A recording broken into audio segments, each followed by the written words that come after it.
I think it's time to inform the students as well.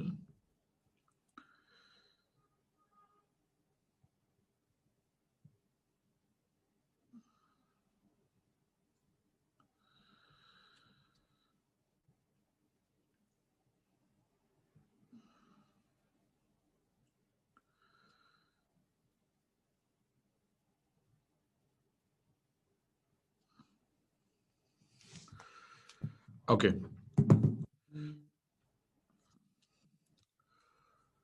All right.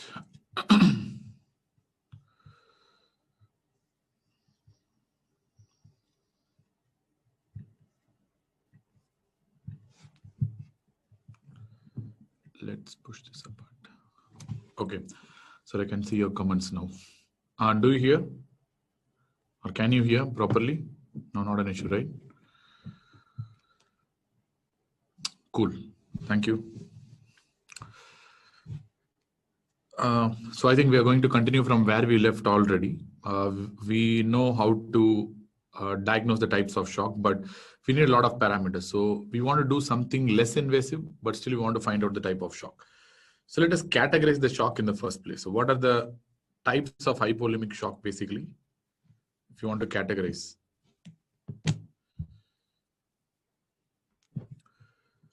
Types of hypovolemic shock. So you have hemorrhagic and non-hemorrhagic types. So let me write separately. I think if I write along with this, it will be very confusing.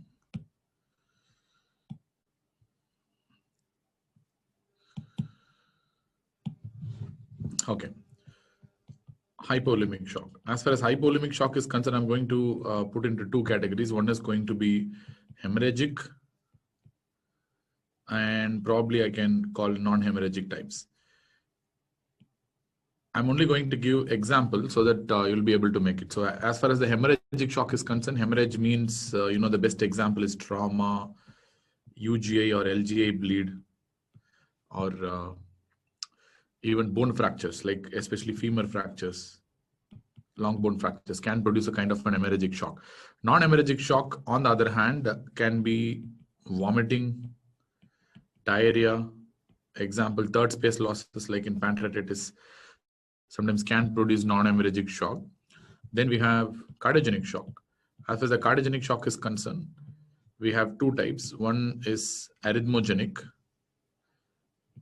It could be due to tachyarrhythmias, where there is reduced diastolic time. Because of that, there will be reduced filling. Because of that, there will be a low BP.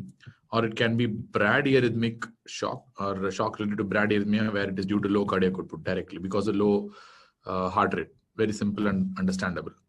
Or it can be non-arrhythmogenic shocks as well. As far as non-arrhythmogenic shocks are concerned,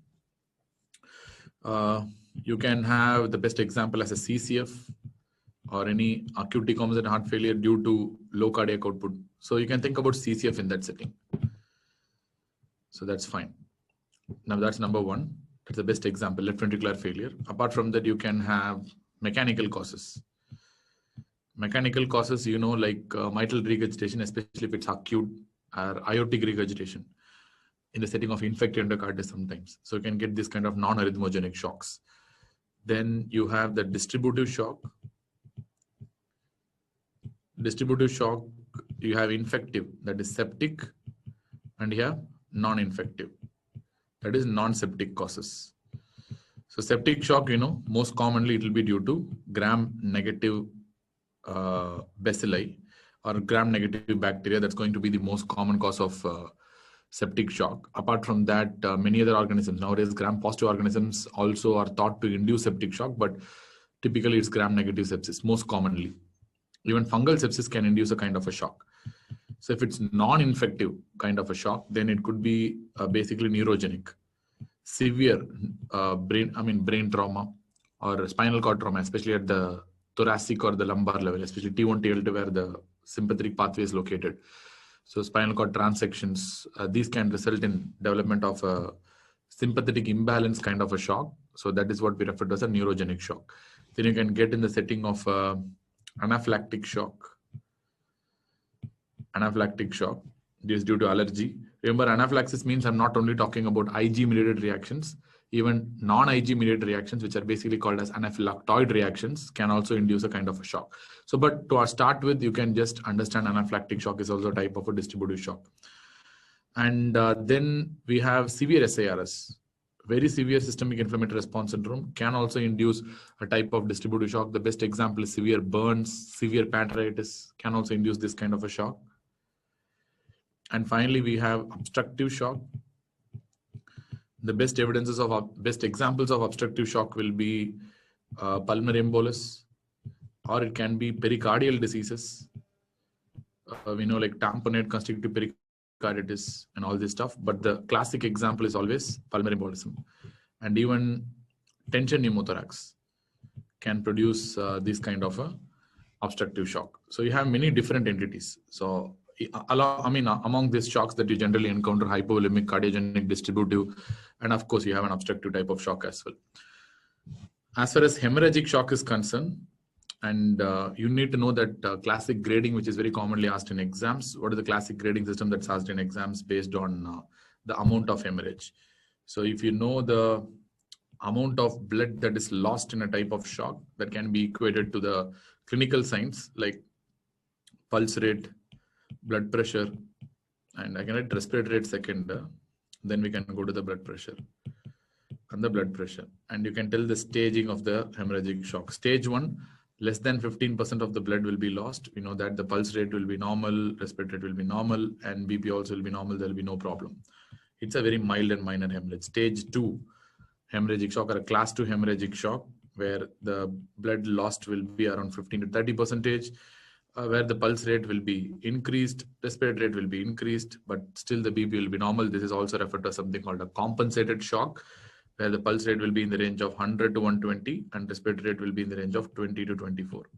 And we have a class 3 shock, that is stage 3 shock, where the blood lost will be approximately around 30 to 40%. Pulse rate and respiratory rate increase will be too much, and there will be a BP fall in this situation. Like the pulse rate usually will be more than 120 in this situation, and the respiratory rate also will be more than 24 in this situation, where the systolic blood pressure can be literally less than 90 in this situation. And stage 4, the patient would have lost more than 40% of, in stage 3 also you can understand BP will be normal. It will not be decreased. BP drop is the last stage. So amount will be more than 40% of the blood will be lost. Pulse rate definitely will be more than 120. Respiratory rate doesn't matter. And the patient's BP will be low here. That is, systolic blood pressure will be less than 90. So they no longer maintain the blood pressure. And at the same time, patient will develop overt signs of organ-related hypoperfusion. Like they will start developing altered mental status, and all these things will start coming up here. So these are the 4 different stages of hemorrhagic shock. And as a standard resuscitation principle, they will usually ask this in exams. What is the resuscitation principle that you encounter in a patient with a hemorrhagic shock? It is 1:1:1 protocol. We know this is very commonly taught in surgery. 1 PRBC, then you do 1 platelet, and you're going to give 1 FFP. So you're going to give 1:1:1 ratio. But even though in countries like India, it may not be possible to give in 1:1:1 ratio in low resource settings, where you can probably compromise on the platelets and FFPs, where you can give 2 RBCs to 1 platelets to 1 FFP. That's only off-label, I'm telling, but ideally for exams, you should answer 1:1:1 only. This is the best for resuscitation. And as far as trauma is concerned, they tend to ask something called a shock index. You can use it in any shocks, but it's best applicable for a hemorrhagic shock during trauma. That's referred to as heart rate divided by systolic blood pressure. Usually shock index, not stroke index. Shock index should be less than 9, less than 0.7, that is considered to be normal. If it is more than 0.9, it indicates adverse effects, which means mortality is very high if it is going to be more than 0.9, increased mortality, more than 0.9. And we have something called a modified shock index, that's MSI. It is actually designed to extrapolate to the septic shock, but it's given often under the hemorrhagic shock, but usually this is designed to extrapolate to the septic shock. Basically, that is nothing but heart rate by mean arterial pressure. That is the modified shock index. You remember, like, modified stands for M, stands for mean arterial pressure, that's all, and shock index stands for systolic blood pressure. I mean, if you really want a mnemonic to know. And if it's more than 0.93, and it indicates high mortality, especially in the setting of septic shock. So yes, we have found out this stuff, and it's very important as far as hemorrhagic shock is concerned. And remember, if you don't know the source of bleed, patients are coming with trauma and hypotension. Patient is having a history of trauma for sure, and if they are having hypotension, the most important next step to consider is doing a FAST scan. This can be done in the emergency itself. Focused abdominal sonography for trauma. That's what we refer to as FAST, and it's very, very important. Whenever any patient with trauma coming with hypotension, of course you will do resuscitation, but from the investigation perspective, the next investigation that you'll be doing is basically the FAST scan, where I want to look for the free fluid in the abdomen. If there is a free fluid, then of course I'll be thinking about some bleeding, some visceral bleeding or visceral perforation or viscous rupture, so something like that. And apart from that, to give fluid or not. So this is a very big question to ask. Whether I'll be using a fluid to a particular patient or not is a very big question, basically. So you have to answer that question. So initially we thought that CVP will be a very good predictor of fluid responsiveness, but later on only to get frustrated that CVP is not a very good marker of fluid responsiveness, because if you take a normal heart, for example, will behave something like that. So let us take the CVP for that matters. Maybe I'm just putting a, like hypothetical table. This is not the exact table, but still it will be helping you. Maybe 5, 10, 15, 20. So this is the CVP. If you take what really happens in this setting, so there is a significant improvement in the stroke volume from a CVP of probably 5 to 10 and 10 to 15. Beyond that, so if you take CVP on the x-axis and the stroke volume on the y-axis, so there is a significant improvement in the stroke volume. When you see, it keeps on improving stroke volume, right? So with the improvement in the CVP. So that is the basis of the CVP related fluid resuscitation. But remember, this will be applicable for a normal heart that is obeying the Frank-Starling law normally. But you have another heart, which is a failing heart basically. So if you have a failing heart or a failed heart already in a heart failure, they may not obey the Frank-Starling principle, which means the curve can be much blunted like this, where they may not behave like normal patients. So if you take the same curve here, you take the CVP of 5, 10, 15, and 20, what you see here is you don't see any sort of fluid responsiveness. You can see that if you increase the CVP to 10, if you increase the CVP to 15, doesn't matter. Here, the stroke volume change is absolutely negligible, and CVP is extremely poor marker of fluid responsiveness. So you cannot really predict. So what's really happening? So why you give fluid? Because if you give more fluid, you need to augment the stroke volume. That's what you're giving the fluid. So based on CVP, right now it's very clear, especially if the heart is failing due to multiple conditions. The heart failure can happen in the setting of sepsis itself. So you cannot really tell which patient is having heart failure and which patient is not, especially when you're dealing in a critical care scenario. So that's why CVP is not a very good predictor of fluid responsiveness. Point number 1. So then we need some other markers of fluid responsiveness, like probably some dynamic measures. Like that's why we started talking about the IVC diameter.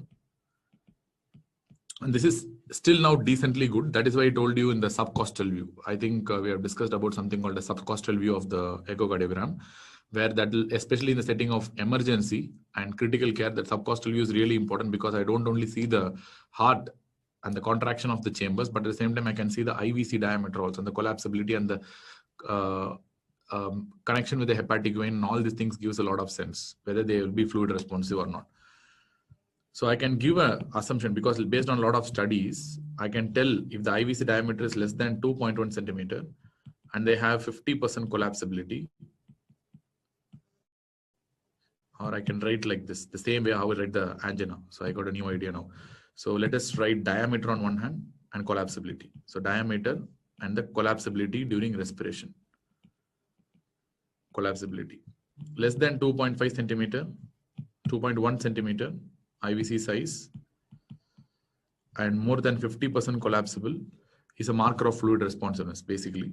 And if the IVC is more than 2.1 centimeter and if it is less than 50% collapsible, is not a marker of fluid responsiveness. For example, I can tell in green, this patient is going to respond to fluid challenge. Definitely they'll be fluid responsive. And this patients I can write for sure, this patients will not be fluid responsive for sure.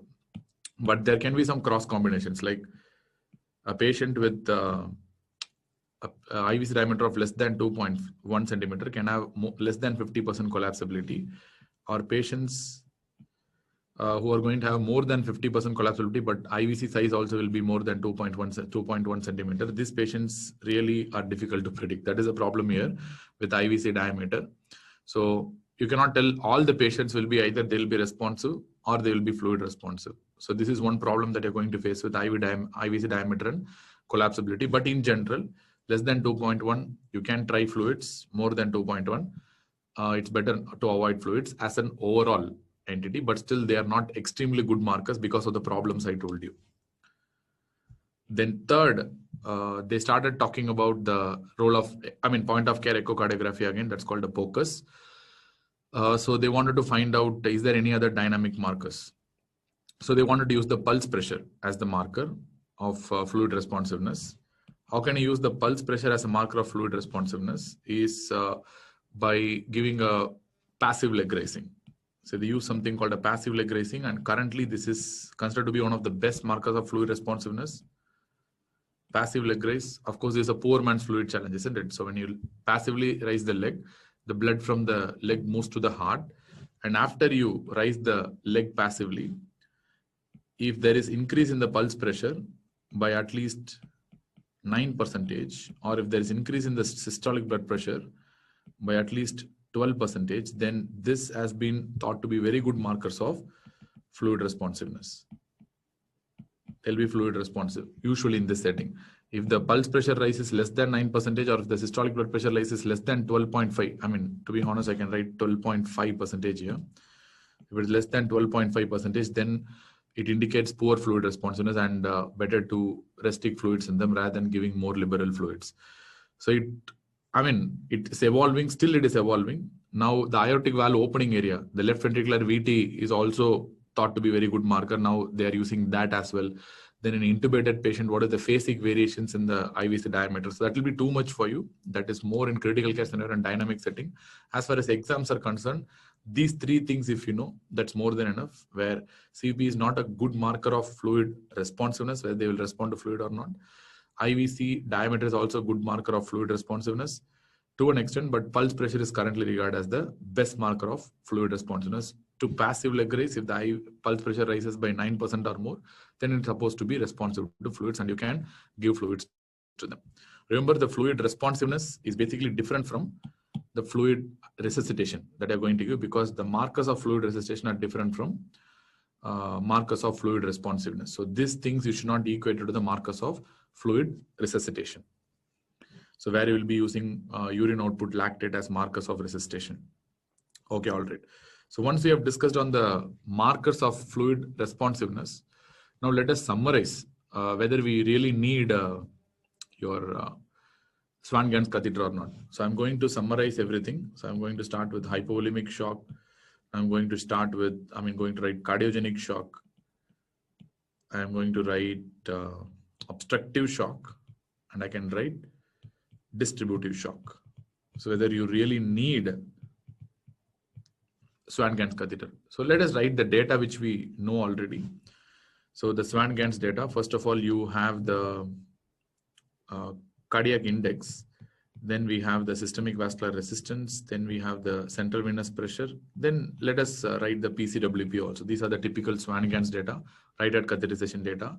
Cardiac index, we know it's going to be decreased in all the situations, but except distributive shock where it's going to be variable, which I told you already, which can be normal, increased, or even decreased. So it's variable, but for exam related purpose, you can answer it as normal.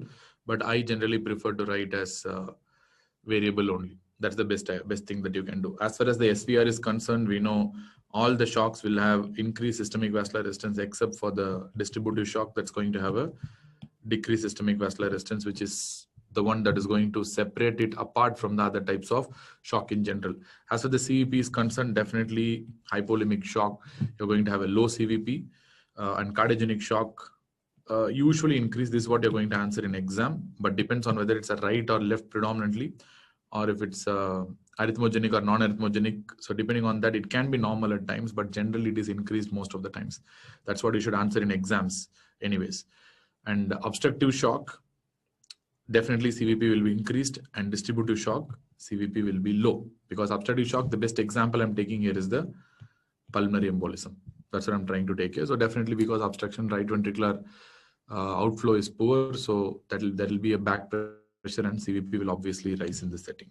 And what about the pulmonary capillary wedge pressure in this scenario?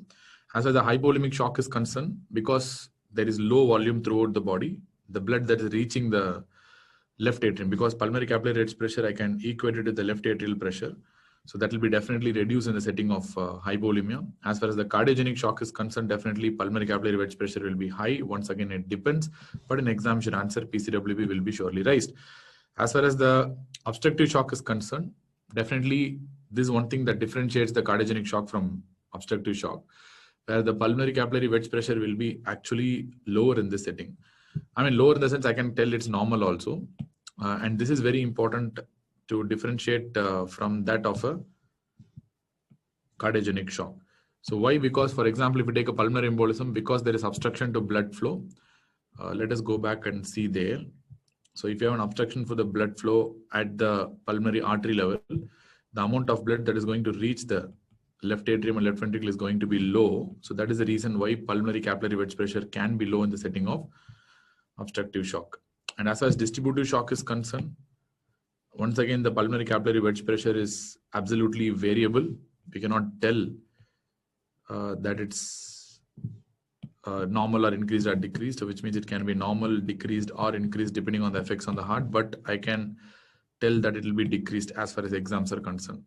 So if you wanted to answer in exam, whatever I've shaded in blue here, that will be helpful for your exams. So even though there is a confusion regarding that, and different books can give different values, to answer in exams, whatever I told you will be helpful. And these are the Swan-Ganz data, which means whether I really need Swan-Ganz data at a basic level. Answer is no. I don't need this data really to tell the type of shock and to resuscitate the patient, which means I'm going to have a lot of other ideas to tell the type of shock. For example, a good history and clinical examination is mandatory in any patients with shock. Especially the focused history and clinical examination is important. For example, in hypovolemic shock, I'll be clearly having a very good history of trauma or probably some evidence of GI bleed. So surely will be there.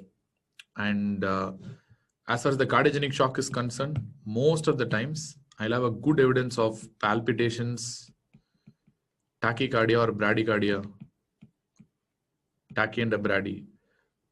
At the same time, many patients will have history of heart failure, which means it's an ADHF, or I can have history of cardiomyopathy, chest pain, that tells you that the patient is having a MI-related cardiogenic shock.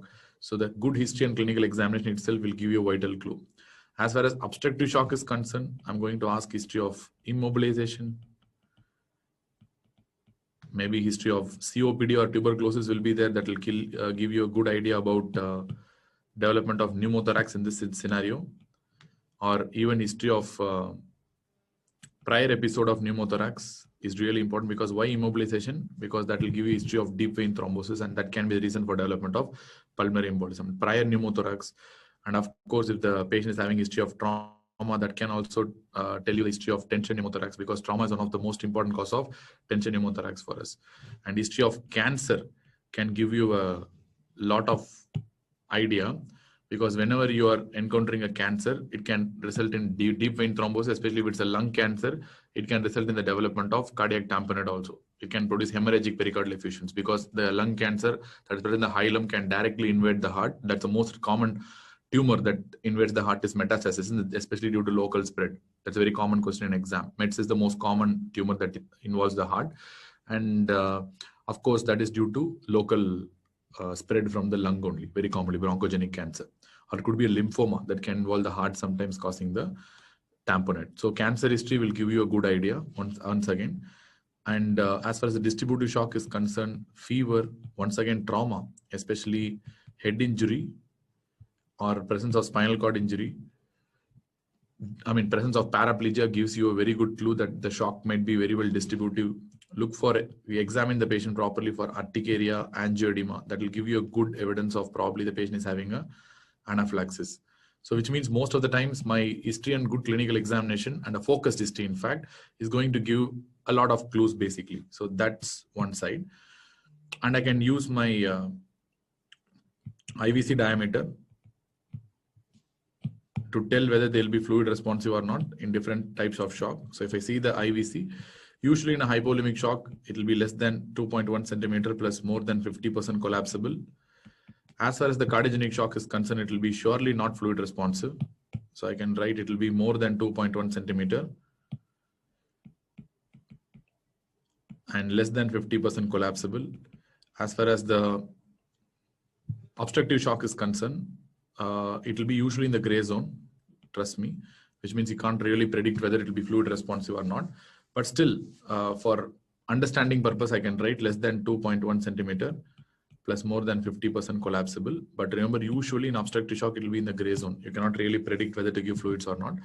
As far as distributive shock is concerned, usually they'll be hypovolemic only, less than 2.1 centimeter plus more than 50% collapsible. So that is not enough. I can do a simple point of care echocardiography. Locally in the emergency itself, I can take the echo probe and see what I'm seeing. So I'm going to look for the LV function here. When I'm going to see the LV function in hypovolemic shock, I'll have a normal LV function. In cardiogenic shock, many times I'll have a reduced LV function, very, very common. When I'm seeing in obstructive shock, once again, my LV function will be normal. There won't be any problem. Remember, if it's a pulmonary embolism, my R right ventricle will show dysfunction, not the left ventricle. Here I'm talking about left ventricular function only, which is supposed to be normal in the setting of a pulmonary embolism as well, but there can be right ventricular dysfunction. That is different. On the other hand, if I'm going to look for distributive shock, it is variable basically. But for exams, I can write, once again, it will be normal or even hyperdynamic in a distributive shock. It can be increased also. Look, appear increased. It can be hyperdynamic. This is what you should answer in exams. So, but generally, I want whether the LV function is normal or not. That's what I want to differentiate the types of shock. And a lot of point of care investigations also will give you a big clue with regards to a type of shock. Like for example, in hemorrhagic shock, my hemoglobin will be very helpful in that setting, and hematocrit will be very helpful, even though it takes some time. But still, they are going to be very important markers in the future. So where I can predict the hemoglobin and can transfuse accordingly later on.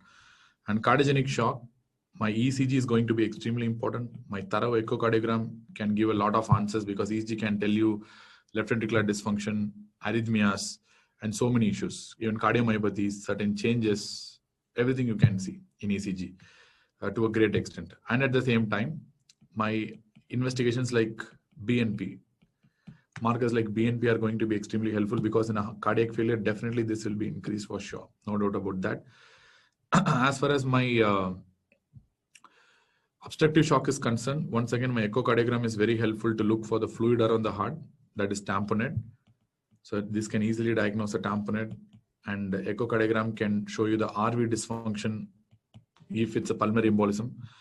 And at the same time, I can use troponins, which can be delivered in the setting of a pulmonary embolism. And my ultrasound Doppler of the lower limbs can show a DVT. If it is there, then the shock in a patient, 100% I'll confirm it's a pulmonary embolus related shock only. And once again, like your point of care investigations itself is going to tell you a lot of idea. For example, even D-dimer will be helpful, which will be elevated in the setting of a pulmonary embolism and a DVT. So many point of care investigations will be very helpful in this scenario. And at the same time, what are the other point of care investigations that you can do in septic shock? In septic shock, one of the most important investigations I'll be doing is the FBC, the full blood count, where I can see elevated total counts and differential count. It will be in the 20,000s, 30,000s. I'll confirm it's very likely to be a septic shock, and I can take the blood cultures which can show positivity later on. And in specific situations, I can do serum procalcitonin, even though procalcitonin to initiate antibiotics is not useful. Remember, initiating antibiotics based on procalcitonin is absolutely ridiculous. You have to put the thumbs down. So based on procalcitonin, you should not start antibiotics. I think this point is more useful for PGs if they are there, because many people start antibiotics based on procalcitonin. Empirical antibiotics should not be based on procalcitonin. For de-escalating antibiotics, you can use procalcitonin.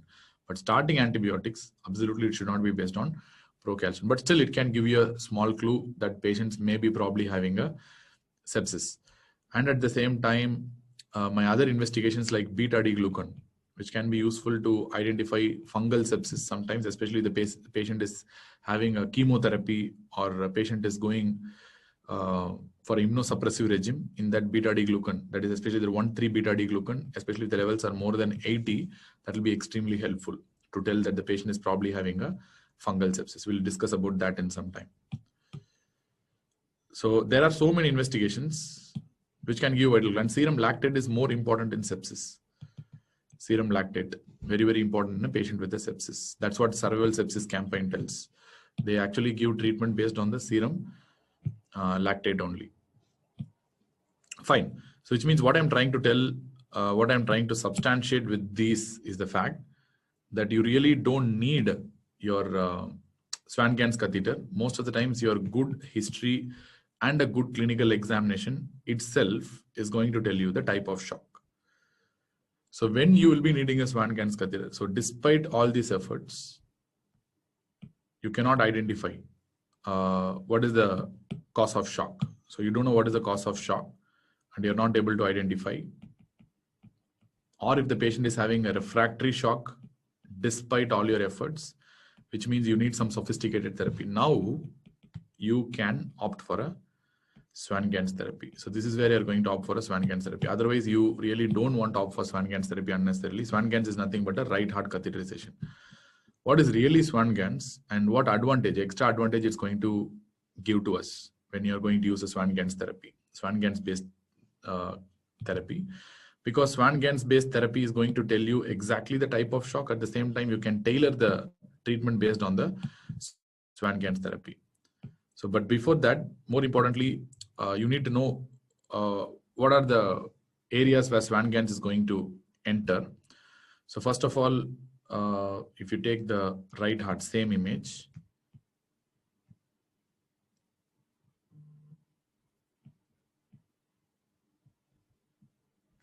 I can draw a little bit of modified diagram like this.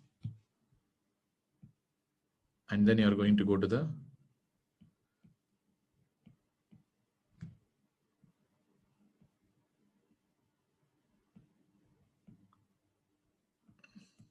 this is the aorta.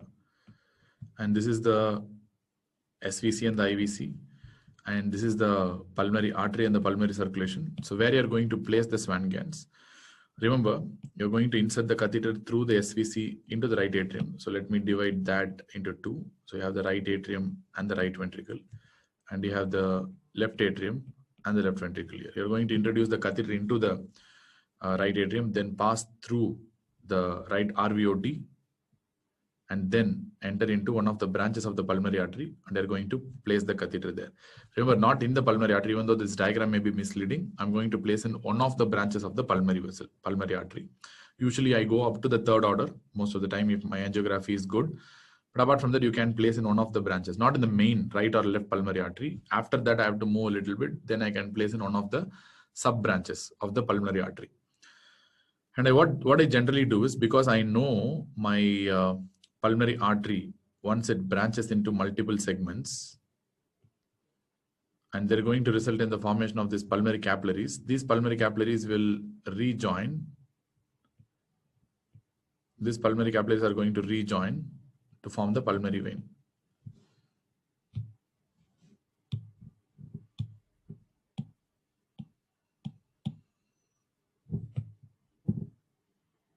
I don't know what really happened.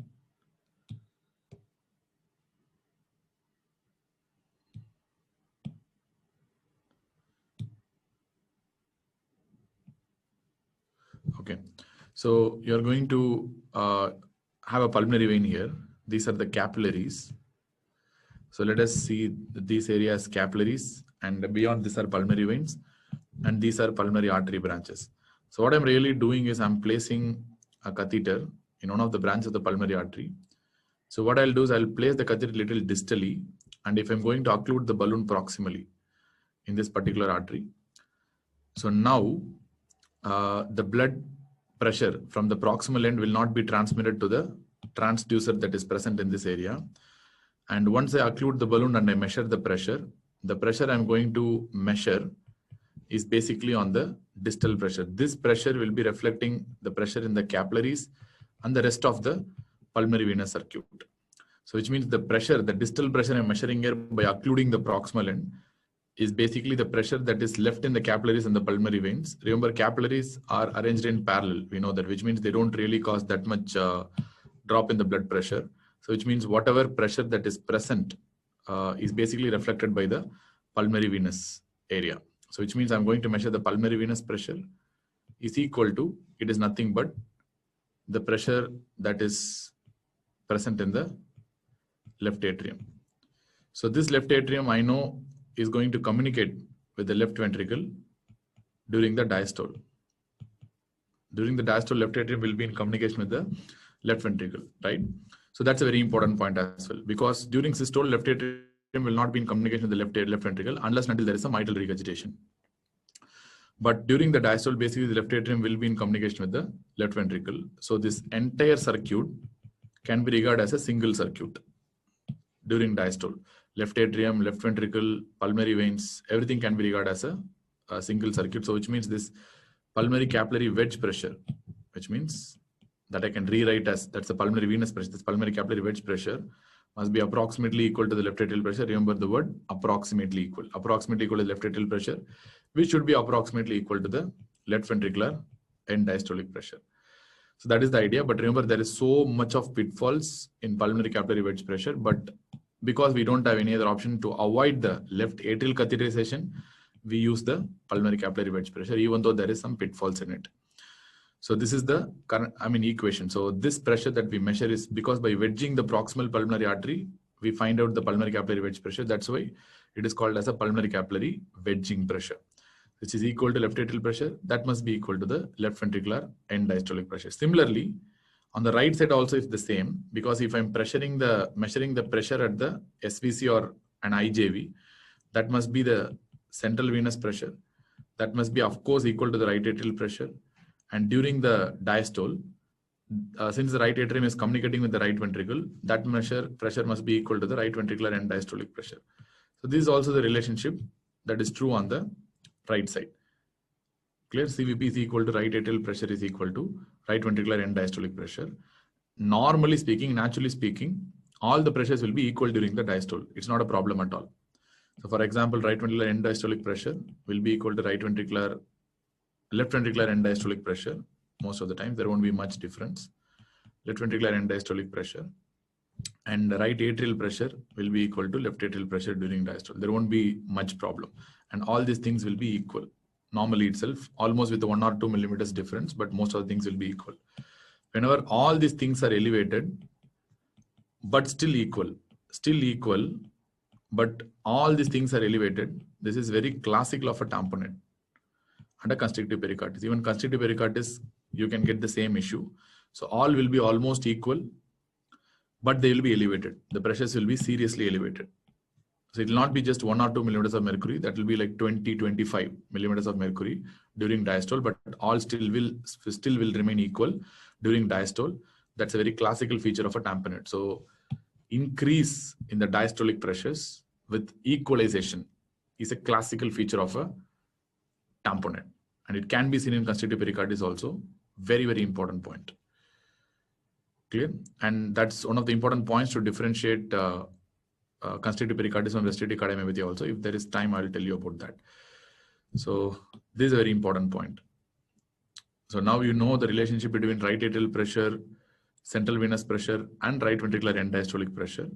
And also you can understand the relationship between pulmonary capillary wedge pressure versus the left atrial pressure and the left ventricular end diastolic pressure. All are approximations, but still really, really important. So now using the Swan-Ganz, I know so much of data I know using Swan-Ganz. Like I know what is the right atrial pressure, which means that is the CVP.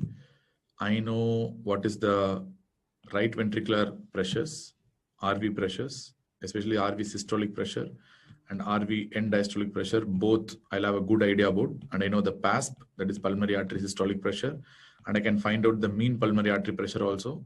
And I'll be knowing the pulmonary capillary wedge pressure also, which will be equal to the left atrial pressure, which will be equal to the left ventricular end diastolic pressure. So many information I'm getting through the Swan-Ganz catheter. So it's one of the gold standards for finding out the type of shock and optimizing the therapy for shock in patients who are having refractory shock. I'm not denying that fact, but for early stages of shock, I don't really think Swan-Ganz is routinely important, because majority of the types of shock, 90 to 95% of the types of shock, you can optimize with your basic echocardiogram and ultrasound itself, and you need some basic investigations, but only in extreme scenarios, like where there is a refractory shock despite your sincere attempts, then you might be needing to push in a Swan-Ganz to know whether your treatment that you're giving is correct or not. The only thing I cannot find out is the LV systolic pressure and the mean arterial pressure accurately, but we have other ideas. And if you put an arterial catheter directly, intra-arterial catheter, that is one of the very important standards as far as current ICU practice. Any patients with shock, we generally put an intra-arterial catheter. Very, very common. That's called A line. So A line and C line are very, very common. A line is arterial line and C line is central line. So any patients with shock, these two are becoming a mandatory standard, isn't it, right now? Especially in the setting of COVID, you would have seen so many critical care physicians doing this very, very commonly. This is really, really important as well for hemodynamic monitoring, because using the A line only, you can measure the BP accurately. Otherwise, you will result in a situation called a pseudo hypotension if you use a sphygmomanometer or an electronic BP apparatus in that setting, where there will be severe vasoconstriction in the peripheries. So you will not be able to tell the BP accurately, where because of vasoconstriction, you will not be able to feel the pulse and the machines will go wrong.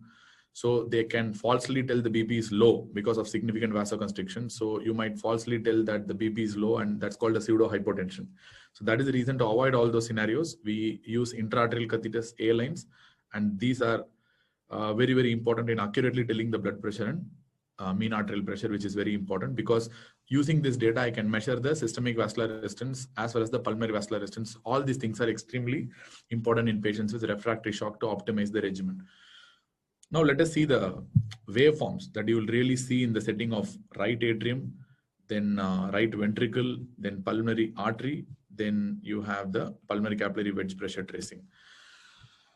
So what are the waveforms that you're going to get? As far as the right atrial waveform is concerned, using the Swan-Ganz, you're going to get the same waveform as that of the JVP. So that same A, C, X, V, Y waves, the same thing, that's what you're going to get. You know what are the waves are due to, all these A, C, V, X, and Y.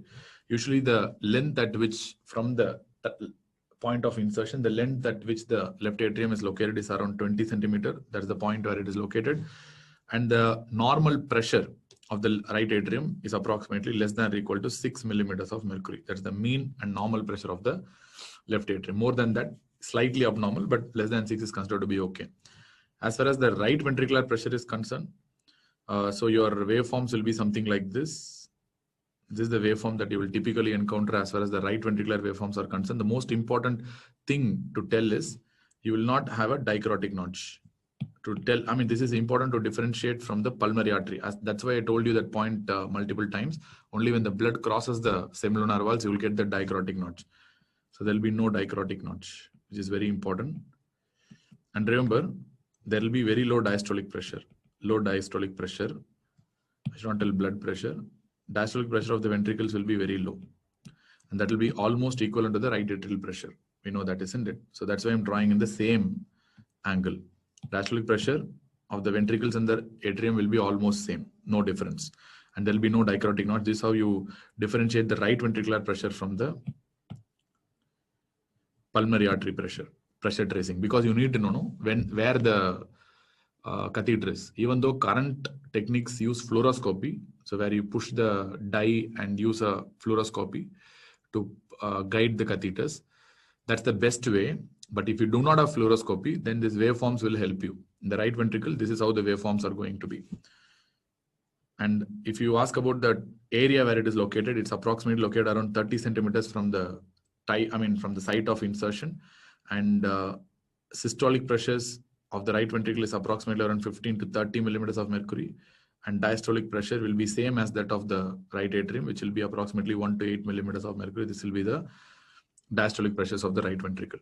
As far as the pulmonary artery is concerned, pulmonary artery pressures, I'm going to draw like this. Why I've drawn this is two important points. When he enters the pulmonary artery, you will get this dicrotic notch, of course. You will get this dicrotic notch, of course. And pulmonary artery will have a higher diastolic pressure. Compared to the right ventricle and the right atrium, the pulmonary artery diastolic pressure is going to be considerably higher. But remember, usually the pulmonary artery systolic pressure and the right ventricular systolic pressure will be almost equal, unless and until there is a significant pulmonary stenosis or right ventricular outflow tract obstruction. Both are going to be the same. But the diastolic pressure of the pulmonary artery is going to be high. And the most important point to notice, as the blood crosses the pulmonary vasculature, semilunar valves, you will start getting the dicrotic notch. And pulmonary capillary wedge pressure, it's going to be the same like that of the JVP, but on the left side. So same like that of the JVP, but C wave is very, very non-prominent here, very difficult to see. And you see the X descent V wave and the Y wave. So this is what the pulmonary capillary wedge pressure is. And to measure the pulmonary artery pressure, you keep the catheter at approximately 40 centimeter.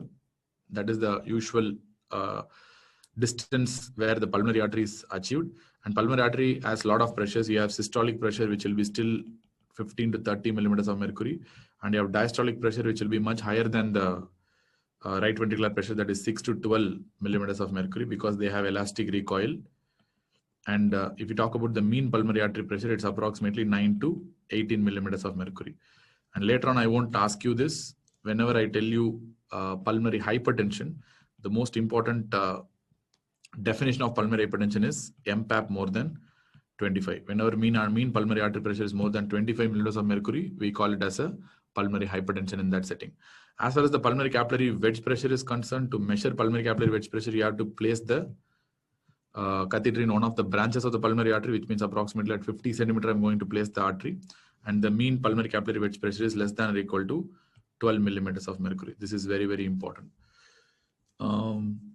Remember, the target PCWP is very important for exams. They have been asked once upon a time in AIIMS in 2015. So what is the target PCWP, pulmonary capillary wedge pressure?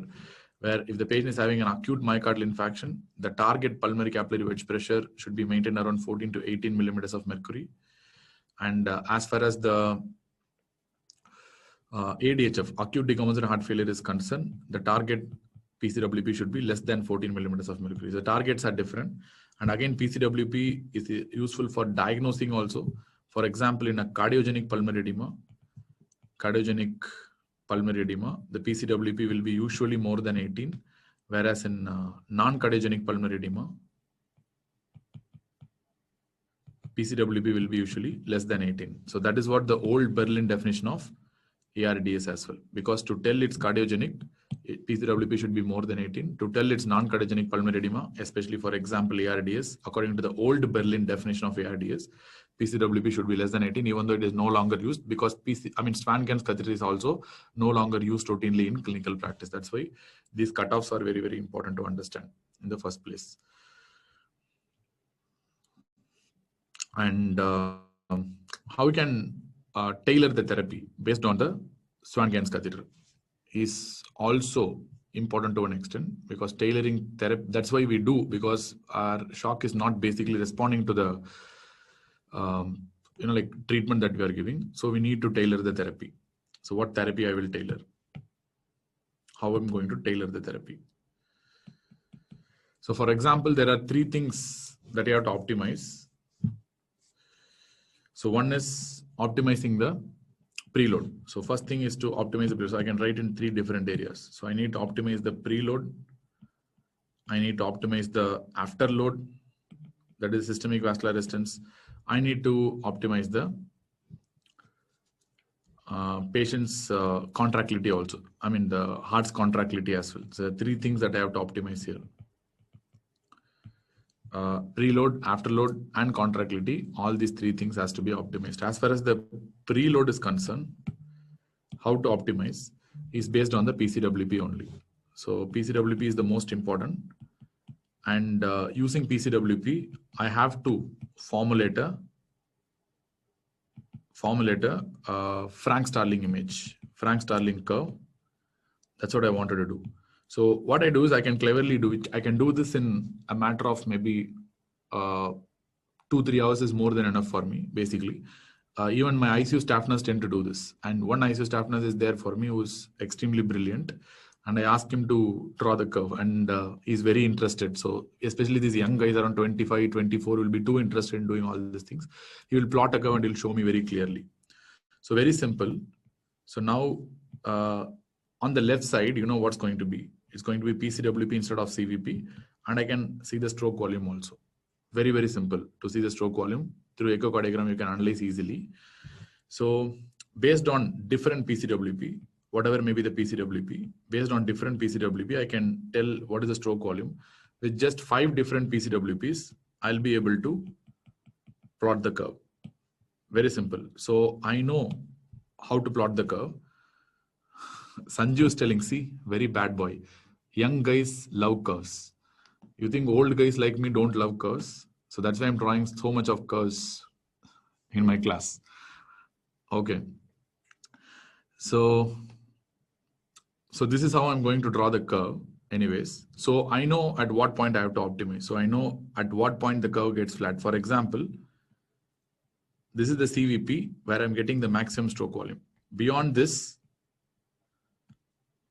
I'm not getting that much increase in the stroke volume. So which means my ideal PCWP will be like this. So which means PCWP, there is no standard. That's the most important thing that you have to understand. You have to formulate a Frank-Starling curve in your ICU.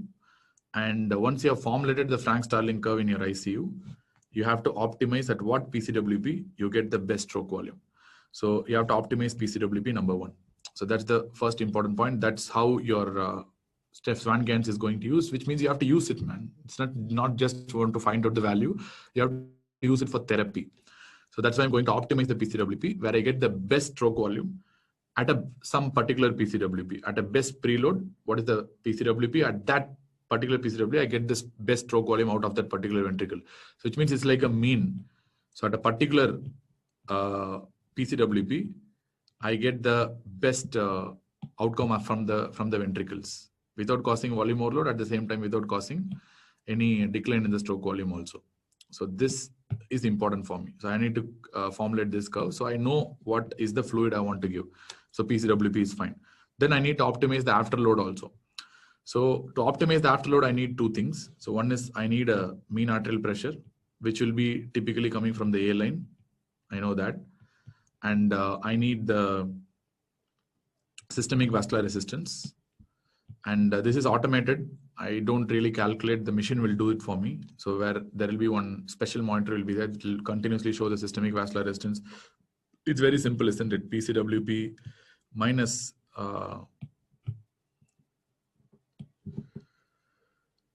what is that? Not PCWP. I think I'm sleeping. Okay, you have the mean arterial pressure minus the CVP divided by cardiac output. So remember, cardiac output can be found out by many methods. So one is called a standard thermodilution principle. This is what is very commonly performed in the ICU, but ideally you should use something called Fick's method. Fick's method is there. These are 2 ideal methods where I can use cardiac output. Fick's is the best actually, but commonly used in ICUs is the thermodilution, where the machine will give you. So it's automated. So that's why thermodilution is very easy. So we follow that in ICU. Anyway, we know the cardiac output now. So we already know the CVP, we already know the MAP through the A line. So now I know the systemic vascular resistance as well. So basically, based on the MAP and the systemic vascular resistance, I can tell what should be my decision to take for. Suppose if the mean arterial pressure is going to be more than 60, and if the systemic vascular resistance is extremely high, in this setting, I mean, I need to maintain MAP of more than 60, that's fine. But still, if the systemic vascular resistance is very high, which means this is not good for the ventricle because there is too much of adrenergic activity. So in this setting, I can give vasodilators, but making sure the systemic vascular resistance will come down. At the same time, making sure my MAP is maintaining beyond 60 millimeters of mercury. At the same time, I can try weaning the pressors, which means I'll be using a lot of inotropic and vasopressor drugs like noradrenaline or adrenaline, so that might cause significant increase in systemic vascular resistance. So I need to wean those therapy. Suppose if my mean arterial pressure is going to be less than 60 and my systemic vascular resistance is going to be very, very high. So in this setting, my cardiac output is basically compromised. So what I can do is I need to give some pressors basically. So I can try increasing my cardiac output. So here my idea will be to increase the cardiac output as much as possible. That is why my MAP is not rising and SVR is still very high. So I need to increase cardiac output. Maybe I can use some more pressors here. Vasopressors dose can be increased a little bit inotropes can be increased a little bit so that I can optimize the cardiac output. If the MAP is more than 60, but if my SVR is low, this kind of a situation is really tricky. My systemic vascular resistance is low, then MAP is high. So in this setting, my vasopressor is not good still. So it means the patient is still in severe vasodilation in the periphery. That's why SVR is low. Then I can use pressors in this situation. So increase the pressors. And more than that, here I think I can try telling that I can give inotropes more than pressors. You'll be confused otherwise. Inotropes. And here my pressors can be increased. So which means what is the best pressor as well as inotrope? So why I'm using the same word is because there is one pressor that acts as an inotrope as well as a pressor. What is that drug? Everyone knows that drug. That is the best actually in the ICU setting. Many times if you go to ICU, that's the first drug they will start in any kind of shock. What is that?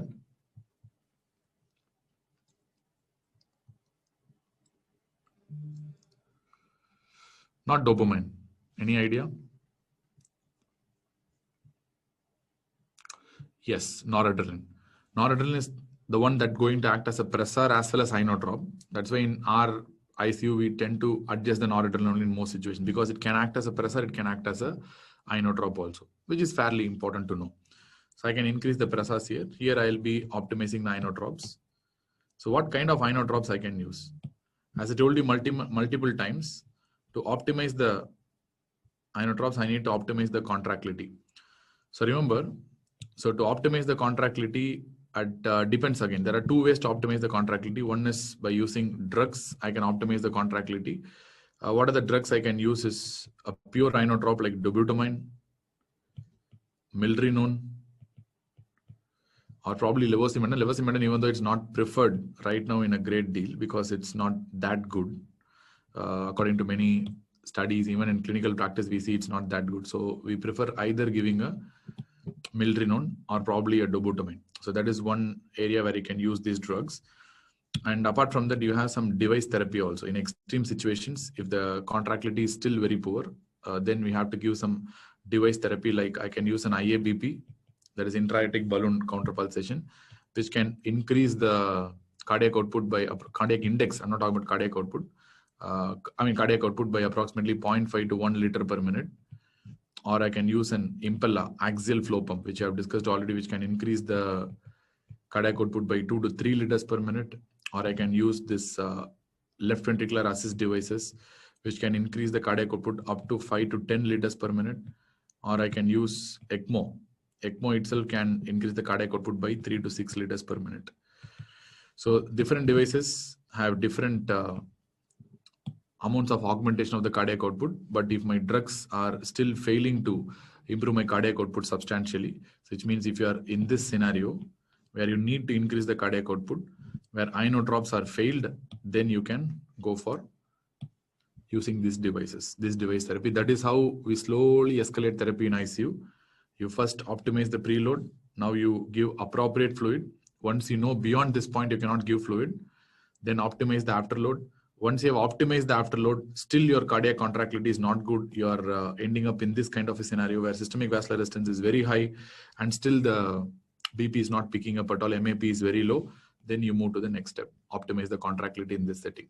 So this is how you optimize therapy. This is called a pulmonary artery catheter tailored therapy. And this is one of the best ways to treat a shock if the shock is refractory or if the shock is not responding to your basic therapy. So initially, I'm going to use only this principle. But what is going to be the initial therapy?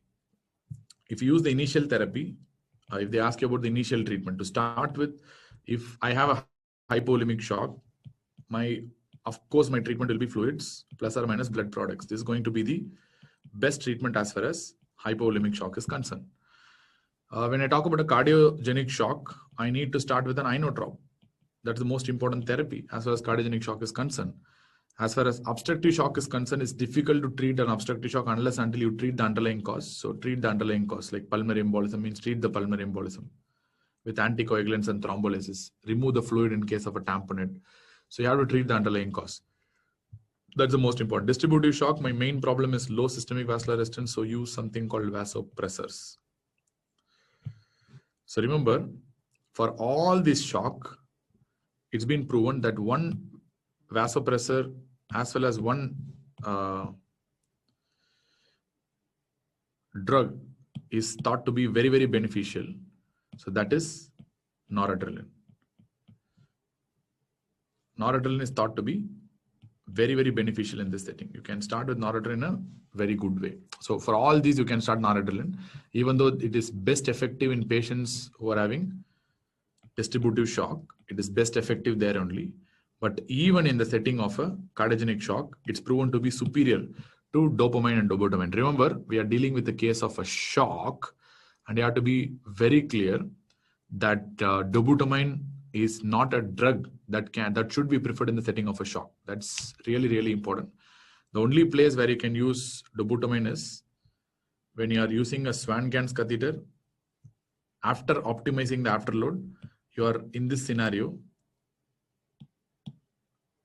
After optimizing, you are in this scenario, then you can prefer using dobutamine in that sake. But apart from that, unnecessarily at the beginning itself, don't start with dobutamine, because dobutamine can worsen the shock, because dobutamine has beta 1 and beta 2 agonistic properties.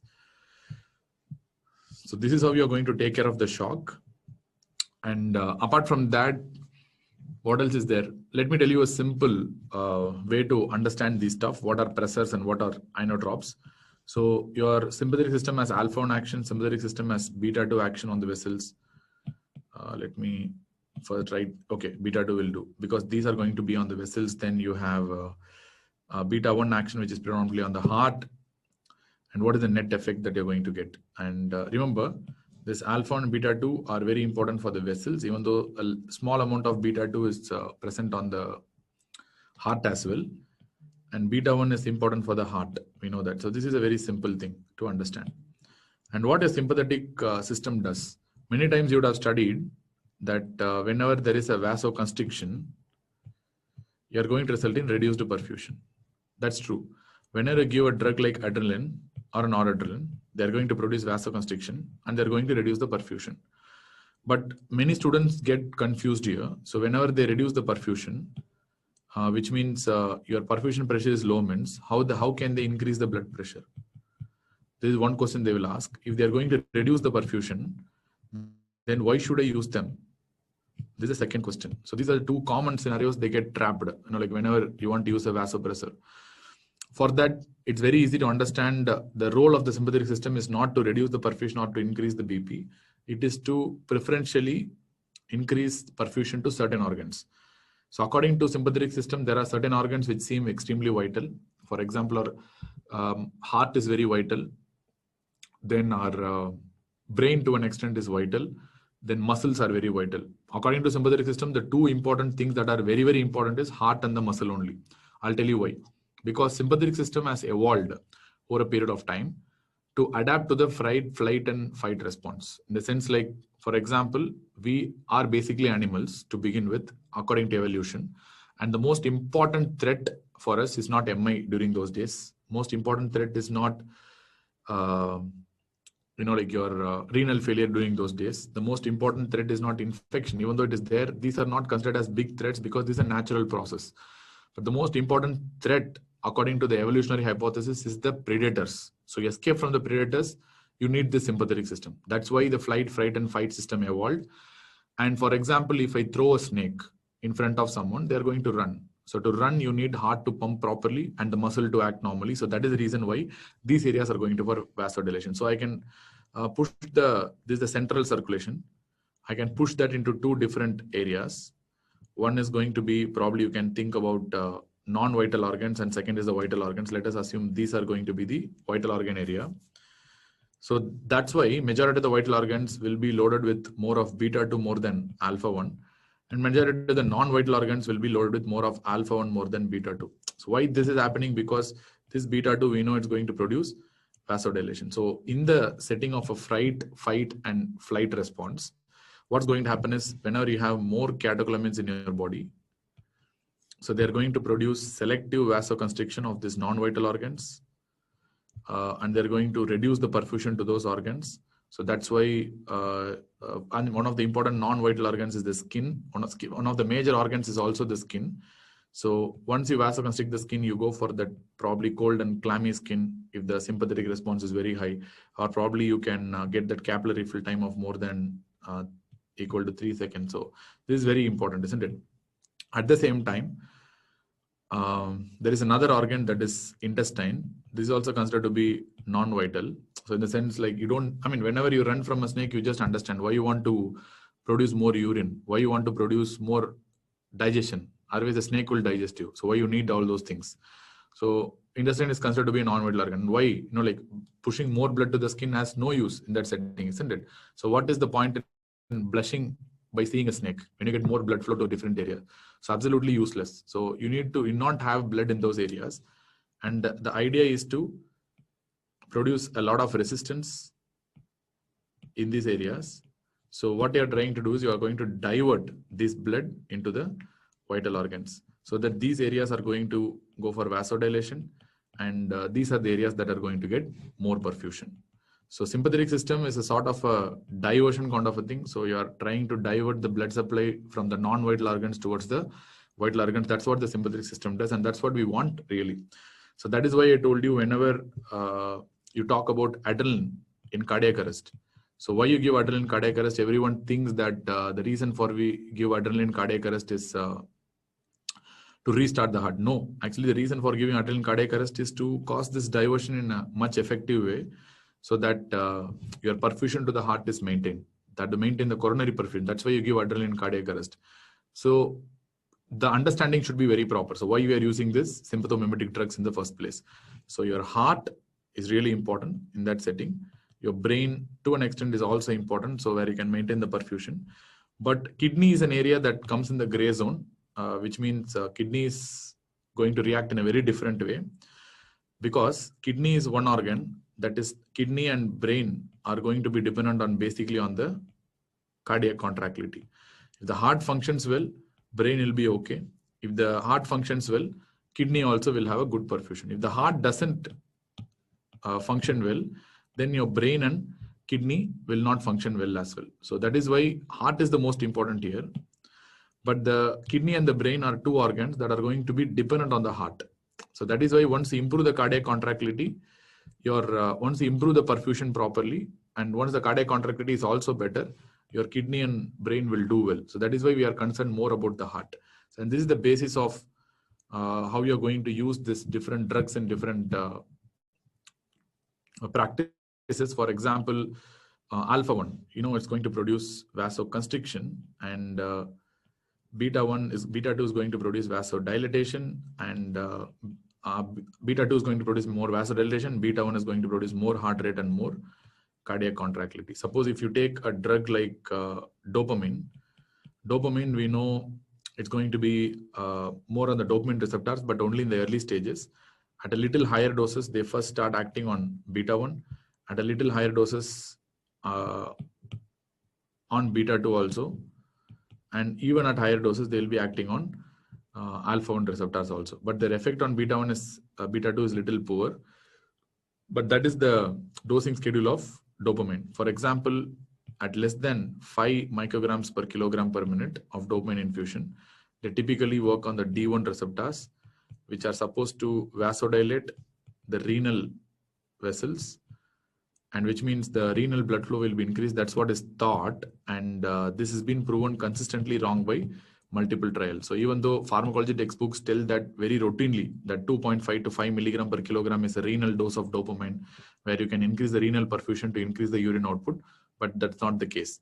And at the same time, at a dose of more than 5, they are going to start acting on the beta receptors. At a dose of more than 10, their primary action will be on the alpha receptors, which means dopamine has a graded response. Even though it's a dopamine, at higher and higher doses, they can work on the sympathomimetic receptors, alpha and beta. So, and that is the reason why we are going to use dopamine. And as far as the dobutamine is concerned, remember, dobutamine is not a natural amine. It is basically a synthetic amine. It's a man-made amine. As far as dobutamine is concerned, it's going to be not acting on any alpha receptors. It has a strong effect on beta 1, but a little effect on beta 2, and that's dangerous, because if you do not have an alpha and you have only a beta function, then they can produce only vasodilation. That's why dobutamine is problematic in shock states, where you have to use in extremely optimized settings. Using dobutamine blindly in shock may result in further hypotension and can cause a lot of issues. And as far as adrenaline is concerned, adrenaline is going to act on all this very nicely. And as far as noradrenaline is concerned, they can act on alpha 1. It's a very powerful stimulator of alpha 1. It's a very powerful stimulator of beta 1 also, but very poor stimulator of beta 2. So it doesn't got that much vasodilation like dopamine only, but it's a very good vasopressor and an inotropic agent. So similarly, you have other drugs like, for example, phenylephrine. Phenylephrine is a very powerful alpha agonist, but doesn't have any beta action. Similarly, you have drugs like isoprenaline in pharmacology textbooks that will be given as isoproterenol, which is not going to have any beta action. They're going to only have, alpha. It's not going to have alpha action, and it's going to have only beta agonistic action. So we know very well, whatever the drugs that are vasoconstrictors, they'll be called as vasopressors, and they'll be useful in situations to increase the systemic vascular resistance. Which means, what are vasopressors? Because they're going to vasoconstrict and they're going to increase the systemic vascular resistance. Whatever that are working on the beta 2, they can act as inotropes. To some extent, plus or minus, they can have chronotropic action as well. Which means they are going to increase the cardiac contractility and cardiac index. They're going to increase the cardiac output. That is why, to increase the cardiac contractility, you can use noradrenaline, dobutamine, even adrenaline, and dopamine can be used to increase cardiac contractility. And at the same time, even adrenaline can do, and even isoprenaline can do. All these things are inotropes, and at the same time, they are chronotropic agents as well. That's why I told you isoprenaline is a good chronotrope, and even dopamine, adrenaline are also good chronotropic agents. On the other hand, whatever drugs that are acting on the alpha 2, for example, phenylephrine, noradrenaline, adrenaline, dopamine, they are excellent vasopressors as well. So they can increase the systemic vascular resistance. So especially in low SVR conditions, they'll be very useful. But overall speaking, noradrenaline is the choice, because noradrenaline is considered to be having superiority over other vasopressors as well as other inotrope in ICU practice. And this is confirmed by many trials. That's why first choice drug as an inotrope as well as first choice drug as a vasopressor in a shock patient is, of course, noradrenaline. Noradrenaline can be used as a pan drug, which means you can use in any kind of shock, including hypovolemic, or you can use in cardiogenic, you can use in even obstructive for a transient some time, and you can use in distributive types of shock also. As of course, distributive shock, your noradrenaline is going to be the most important. But except because this again pharmacology textbooks confuse you, telling that adrenaline is the drug of choice for septic shock, anaphylactic shock. This is a very standard and a simple point that every pharmacology textbooks gives, that adrenaline is the drug of choice. But there is nothing like a drug of choice. In my IC, even for anaphylactic shock, I tend to give noradrenaline only. There is no harm in giving noradrenaline, which is also an excellent vasopressor. But according to pharmacology textbooks for exams, if you want to answer, maybe you can answer that adrenaline is going to be the drug of choice for anaphylactic shock. As far as adrenaline is concerned, you can use, adrenaline I don't really use because adrenaline, dopamine, dobutamine, all these drugs which act on the beta-1 receptors are arrhythmogenic as well, because they are having chronotropic potential and they can have strong arrhythmogenic tendency, which means they can produce new arrhythmias. All these drugs, dopamine, dobutamine, adrenaline, noradrenaline, isoprenaline, all these drugs which act on beta-1 not only produce more contraction and more heart rate, they are also going to produce severe arrhythmogenic potential also, which is very, very important to understand. At the same time, adrenaline, only 3 areas as a shot. Remember, you can use it as a shot, which means a single injection therapy. What are the areas where you can use? So you can use in cardiac arrest, where your dose of adrenaline is very important there. Like for example, the dose that I'm going to use is 1 milligram of adrenaline in 1:1000 dilution, which is the standard as a, 1:10,000 dilution, which means it has to be diluted in 10 ml. And I'll be giving 1 ml from that 1:10,000 dilution. 1 ml I'll be giving as a IV. So this is the dose that is preferred in cardiac arrest. And I think now you'll be able to see. Then for anaphylactic shock, the dose is different. I'll be giving the same 1 milligram, but 1:1000, but I'll be using only 0.5 to 0.7 ml, but I'll be giving IM. So this is a standard dose in anaphylactic shock. At the same time, in status asthmaticus, asthma, acute severe asthma, again, it's useful. So I am going to use the 1 milligram adrenaline in 1:1000 dilution. 1 milligram adrenaline is usually available in 1:1000 only. So which I'll be using 0.5 to 0.8 ml again, but I'll be using subcutaneously. So this is a standard dose. So you need to know what are the dilutions and what routes it's been given and what is the dose that is given also, which is very, very important for exams. Remember, this can be used only as single shot therapy, which means for emergency scenarios, I can use this. Further optimization. For example, I'm not going to leave the cardiac arrest patient just like that. So after that, I'm going to treat them. For that, you can still prefer noradrenaline, which is a very good drug. Even in substatus asthmaticus, I can, any clue to remember the dose? SA means status asthmaticus. Status asthmaticus, I don't know any clues there or not. If anyone can find out any clue, you can tell tomorrow to the students if you have a helping mind. I really don't have any clue right now. So these are the single injection doses that you generally use in different scenarios. But apart from that, noradrenaline is also an excellent inotropic drug. But it was studied, remember, even though these are arrhythmogenic drugs, dose of noradrenaline, you really want it, my God. So that's an ICU dose, man. I will tell later on, no need to confuse it right now. So doses depends on dilution. How you dilute these drugs and how you make these dilutions really matter a lot. So if possible, tomorrow I'll teach about the dilutions, how to do it. As a common structure. So, you have a single dose noradrenaline, double dose noradrenaline. Clear? So I cannot tell a standard dose right now. So fine. So you have, these kinds are arrhythmogenic, but in your pharmacology textbooks, they would have given in experiment. That doesn't happen in reality. For example, if you see the MAP and if you see the heart rate, so in pharmacology, they would have given for noradrenaline, they would have given something like that, something like this. Because the MAP is increasing, heart rate will decrease. That's what they would have given in pharmacology. If you take the noradrenaline curve in pharmacology, this is what the exact curve you will see. That is, they would have told, like, because MAP is increasing, Bayer receptor mechanism will function and you'll have a reduced heart rate.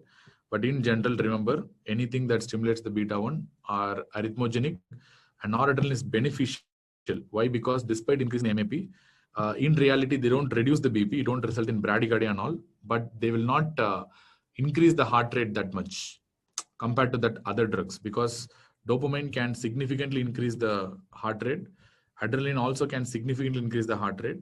Compared to these drugs, noradrenaline does not have that much increase in the heart rate. So they are still arrhythmogenic. I'm not telling no. There's no doubt that they are not arrhythmogenic. But compared to the other drugs, the tachycardia and the tachyarrhythmia will be much better when you're using noradrenaline or probably dobutamine, because dobutamine also does not have that much increase in the heart rate compared to the other drugs, because they are primarily aimed at increasing the mean arterial pressure. So both dobutamine and noradrenaline, but in comparing dobutamine and noradrenaline, I will prefer noradrenaline in that setting, because dobutamine can produce shock if you are giving it in a, can precipitate more shock if you are giving in an unregulated setting. That's why dobutamine is not that good in the setting of a shock. And apart from that, it's very, very important to understand how you treat a septic shock as well, because that's a very important question in your exam, because nowadays a lot of questions are coming from this critical care and day-to-day life scenarios only. So that is why septic shock is important to know. So first, you need to know the definition of sepsis. What is the definition of sepsis? Sepsis means there is an infection for sure, and because of that infection, you are getting an organ dysfunction. Infection with organ dysfunction is what we refer to as sepsis, and this organ dysfunction is defined as a SOFA score change in the SOFA score of more than or equal to 2. So I can write like this. Delta means change in the SOFA score of more than or equal to 2. So infection plus organ dysfunction, that is associated with change in the SOFA score of more than or equal to. Let me talk about the SOFA score later on. That is called sequential organ failure assessment score. S stands for sequential, O stands for organ, F stands for failure, A stands for assessment. Sequential organ failure assessment score. So that is the SOFA score. Change in the SOFA score more than or equal to. Previously, there was one definition of sepsis, that infection plus SARS is thought to be sepsis, but there is a definition of SARS which is still asked in exam, because this SARS concept has been completely removed from all the critical care textbooks, and we don't really have anything to do with SARS right now, and it's important. There is, I feel there is no importance for SARS in the current practice, but still questions are being asked on SARS, so that's why I'm trying to tell what do you mean by SARS, which means systemic inflammatory response syndrome means temperature either more than 38 degrees Celsius or less than 36 degrees Celsius. Temperature more than 38 degrees Celsius or less than 36 degrees Celsius, both hyper as well as hypothermia, both will come under SARS. Then heart rate more than 90, that is also one of the criteria for SARS. Then third one is either respiratory rate more than 20 or an equivalent PaCO2 less than 32 millimeters of mercury. That is hyperventilation. That's what we're talking about. Then fourth, WBC count either more than 12,000 or less than 4,000, or if you have 10% of band forms. This is immature WBCs, indicate more release from the bone marrow. So any one. So among these four, if you are going to have any two of the following, two of that. Among these four, if you have any 2 out of 4, then you can call it as SARS. But current concept of SARS itself is a big question, and we don't use SARS. But still, because they are asking an exam, we are going to mug it up before going to the exam. And remember, currently, previously, infection plus SARS is equal to sepsis. Currently, infection with organ dysfunction is what we call it as sepsis. Otherwise, we don't call it as sepsis.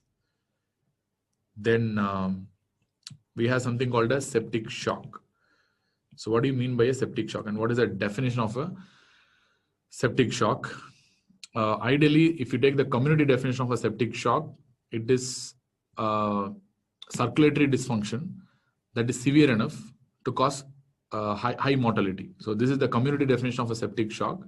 But in general, you can tell that because of sepsis, your MAP is less than 65. MAP is less than 65 despite fluid resuscitation. Or you can tell that to maintain MAP more than 65, you need pressors, which means you need vasopressors to maintain MAP more than 65. Both are definitions of septic shock only, which means despite adequate fluid resuscitation, still you have a MAP of less than 65, or your MAP is more than 65, and you need pressures to maintain that mean arterial pressure of more than 65. And this is what we define as something called as a septic shock.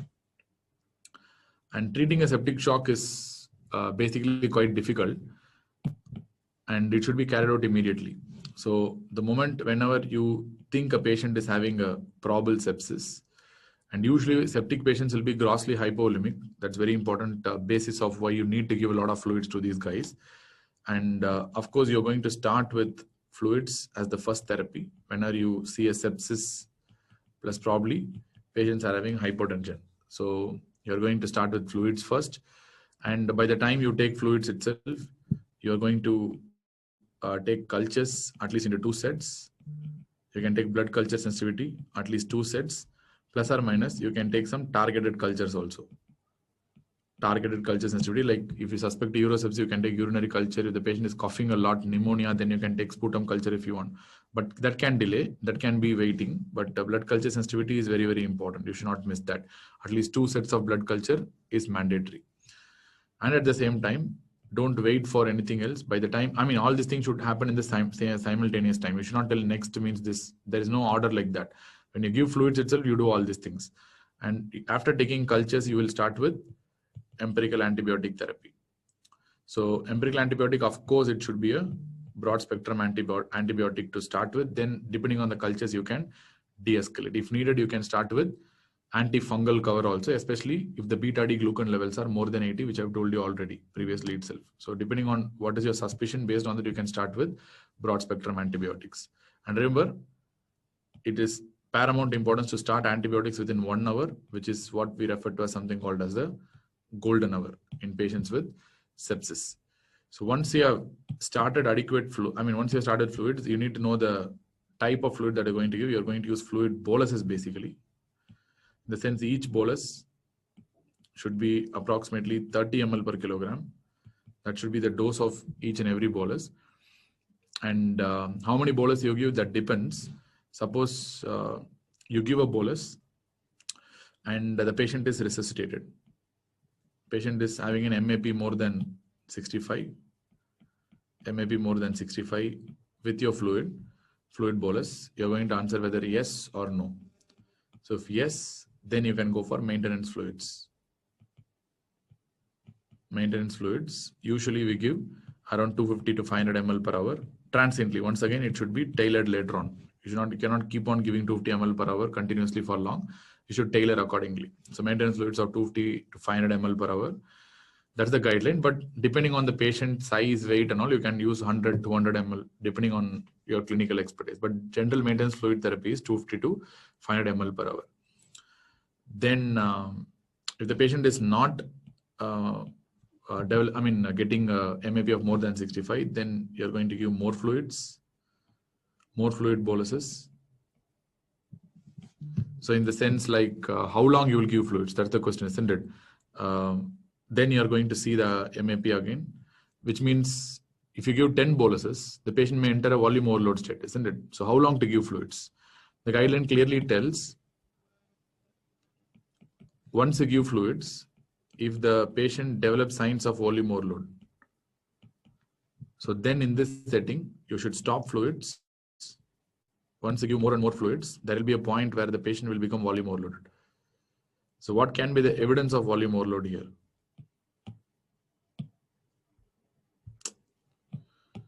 What can be the evidence of volume overload here? What can be the evidence of volume overload? Like for example, development of new crepitations or increase in the crepitation that is already present in the patient, or fall in the saturation. So these are some of the examples, evidences of volume overload. So once you develop volume overload, or for example, the CVP is beyond target. Even though CVP is not a good sign, but it's a good predictor of volume overload. It may not be a good sign of fluid responsiveness. That is different. But it is a good sign of volume overload if the CVP is beyond target. So in these settings, then stop fluids or taper fluids. I not write stop fluids. You can taper fluids in this setting. There's no indication for giving more and more fluids, taper fluids, and start with pressors. This is where your definition of septic shock comes. You need pressors to maintain the BP means definitely that's a septic shock. So for that, you need to know the target. So what is the CVP target here? Other things are fine. So what is the CVP target? CVP target is variable. For example, in a septic shock, without any acute lung injury or ARDS, there is no ARDS means in these patients, the target will be somewhere around 8 to 12 millimeters of mercury. That's the CVP target basically.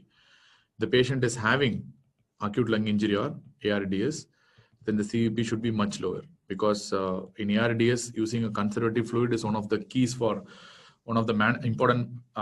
keys for management of ARDS is conservative fluid therapy. You should not make the patient to a fluid overload state. That's really, really important.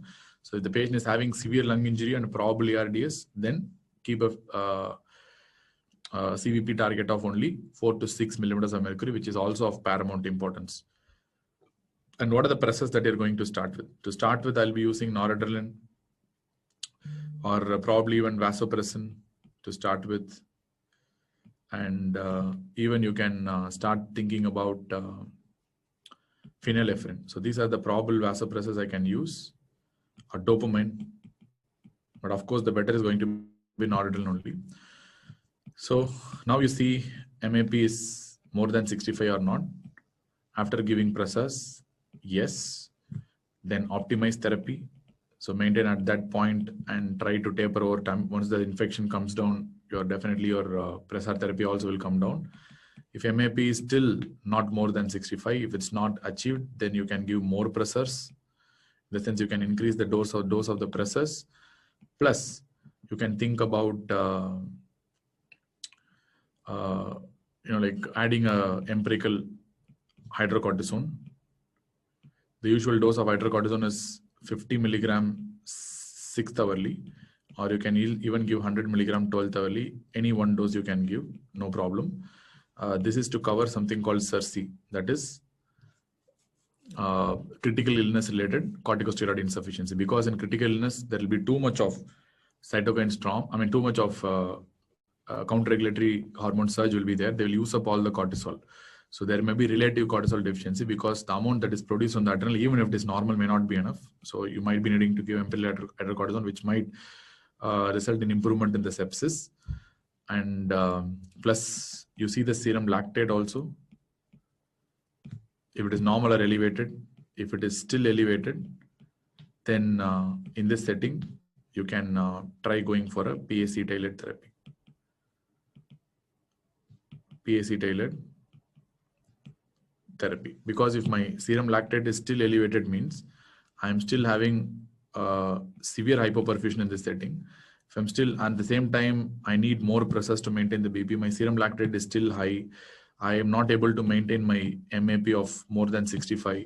So definitely here something is wrong and I have to push towards a pulmonary artery cath tailored therapy. You need special monitors for that. Our hospital has 2 monitors, but it's really difficult.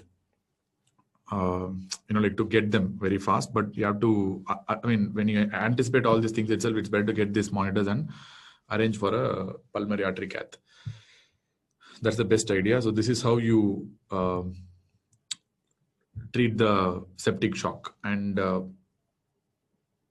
are the endpoints? So which means there is something called endpoints of resuscitation, which means there are points which can tell adequate resuscitation. What do you mean by adequate resuscitation? Whenever the MAP is more than 65. Then second, CVP is the range of 8 to 12. We're talking about sepsis. It's different if the patient is having acute lung injury. Then third, urine output more than 0.5 ml per kilogram per hour at least, which means less than 0.5 ml per kilogram per hour is the definition of oliguria. If it's more than 0.5, then which means you are maintaining in the non-oliguric range, which means the kidney perfusion is really, really good. And number 4, you can use serum lactate also.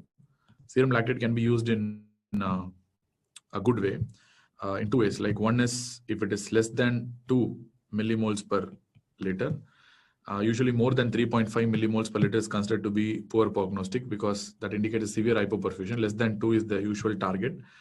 Or you can tell the clearance rate also. So the serum lactate clearance rate of more than 20% per every 2 hours. So this is also really a good marker of good fluid resuscitation or probably a good vasopressor support, which means the sepsis is resolving. That is also very good. And there is one usual marker that correlates with your lactate clearance. That is capillary refill time of less than 2 seconds. I mean, don't write CRP. I mean capillary refill time.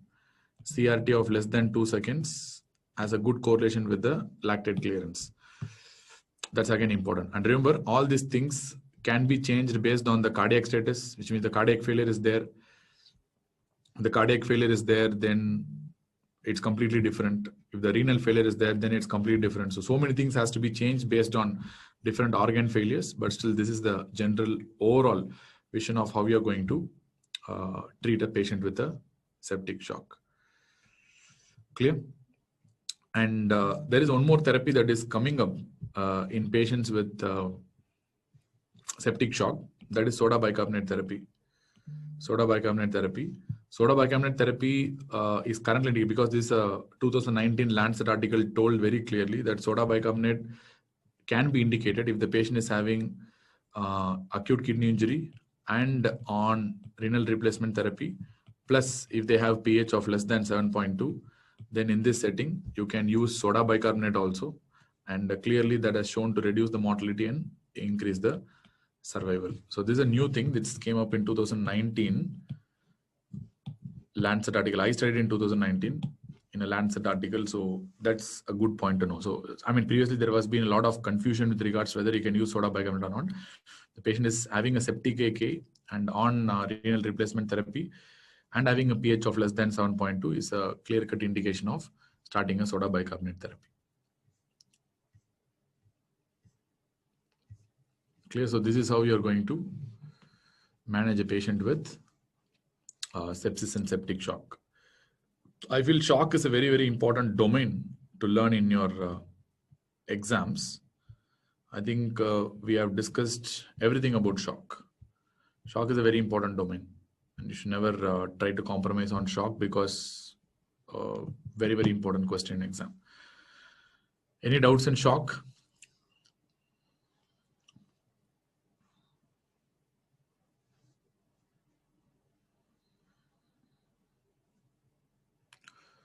Oh, you need to know the SOFA score. Okay, so there are two types of SOFA scores. One is called QSOFA and second is the SOFA. So usually in your exam, they'll be asking you about the QSOFA score. What is that? MVOs regularly before management. What is MVO? I can't understand, Keshav. I mean, expand MVO.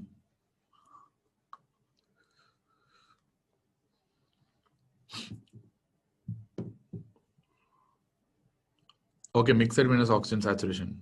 Okay. Yes, actually, to be honest, yes. If you ask one of the other targets of mixed venous oxygen, it should not be called as MVO. It should be called as SVO2. That's called mixed venous oxygen saturation. Usual target for mixed venous oxygen saturation is more than 65%. I mean, usually in the range of more than 60 to 65. In the sense I can write usual target is more than 60 to 65%. That's the usual SVO2 target. And okay, that's the target. And there is something called a SCVO2. That's called a superior vena cava oxygen saturation, where the target superior vena cava oxygen saturation should be more than 70%. So these are targets in sepsis, basically any kind of shock for that matter. So if you want to know the mixed venous oxygen saturation targets, basically when you take the SCVO2, usually normally speaking, there is something called SVC saturation. I can write it as SVCO2 and IVC oxygen saturation. So generally the SVC oxygen saturation will be less than the IVC oxygen saturation. This is normal. That is because this is draining the brain, which is going to have more oxygen utilization. And compared to the IVC oxygen saturation, which is going to have more oxygen saturation because they are coming from the kidneys and the intestine, which is going to have reduced oxygen extraction. Kidneys are organs that are going to use less oxygen only. Brain are going to use more oxygen compared to the kidneys. So reduce oxygen utility. This is a normal relationship. But in shock states, your SVC, oxygen saturation, will become more than the IVC oxygen saturation. This is because probably of the stasis that is happening due to shock and due to increased oxygen extraction by the kidneys and mesenteric vasculature. So this is a very important relationship that happens. So we cannot directly measure the IVC oxygen saturation because we need separate catheters for that. But SVC oxygen saturation we can find out through the central venous line itself. It's very simple, not a big deal. So this SVC oxygen saturation is what we refer to as SCVO2, basically, number one. So that's an SVC oxygen saturation. So when you take a heart,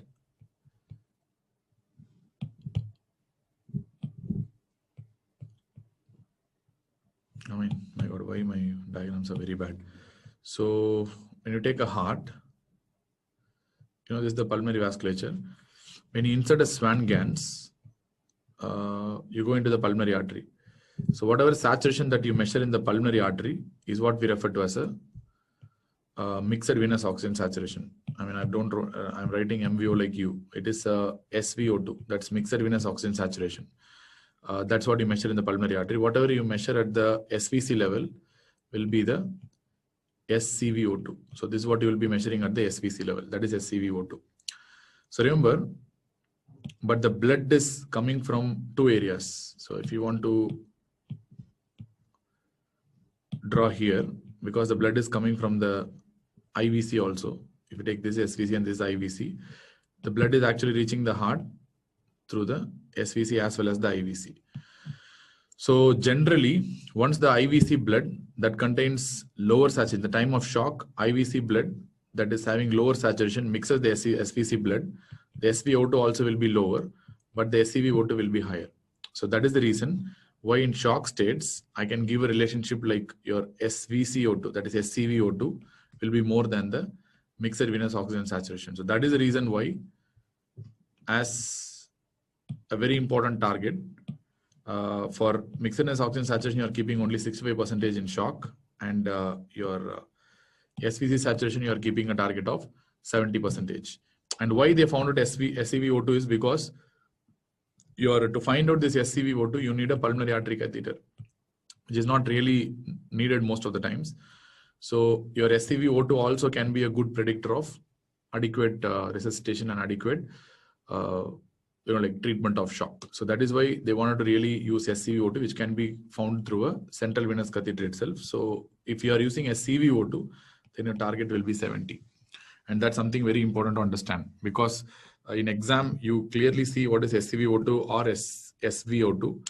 So SVO2 target will be more than 60 to 65, whereas SCVO2 target will be more than 70%. You should be very clear about that. What is the real target that you are seeing? As far as the Q-SOFA is concerned, everyone knows what are the Q-SOFA is. So can anyone tell what Q-SOFA means and what are the points that will come under the Q-SOFA?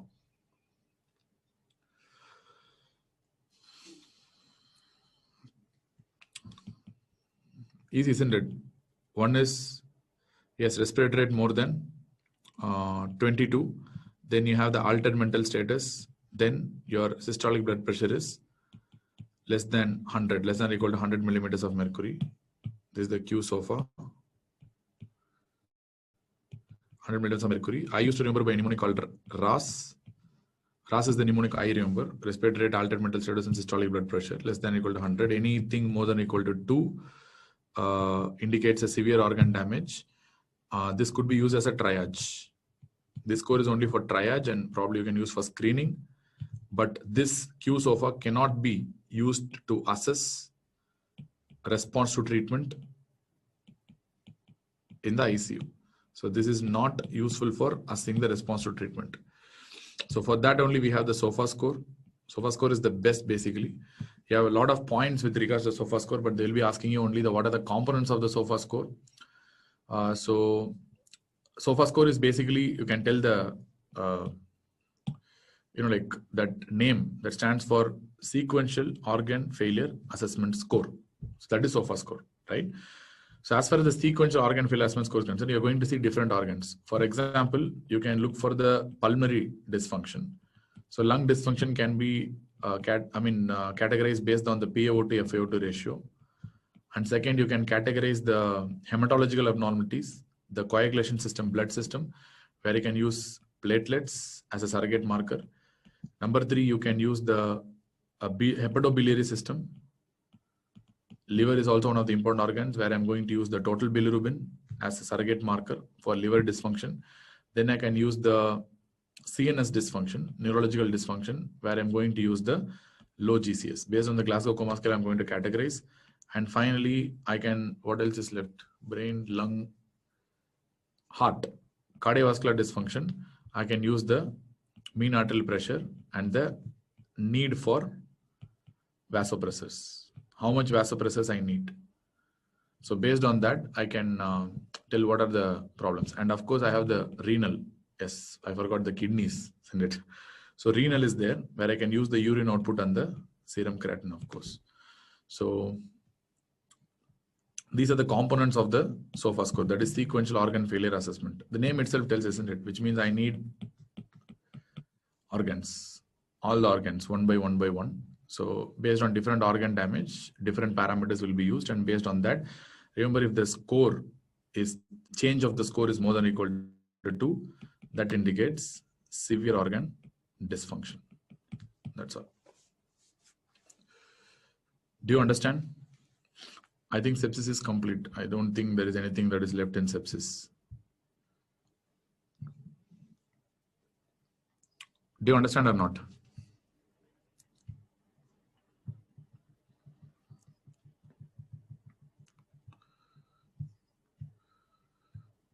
Okay. This must be more than enough as far as sepsis is concerned. And sepsis is something we manage day to day regularly. And antibiotic choices and all is something different. We will not discuss about that. And you know when to transfuse, the transfusion thresholds in patients with sepsis. There are some transfusion thresholds are there. Transfusion thresholds are there. When to do transfusion in critical illness. So patients who are critically ill, stable,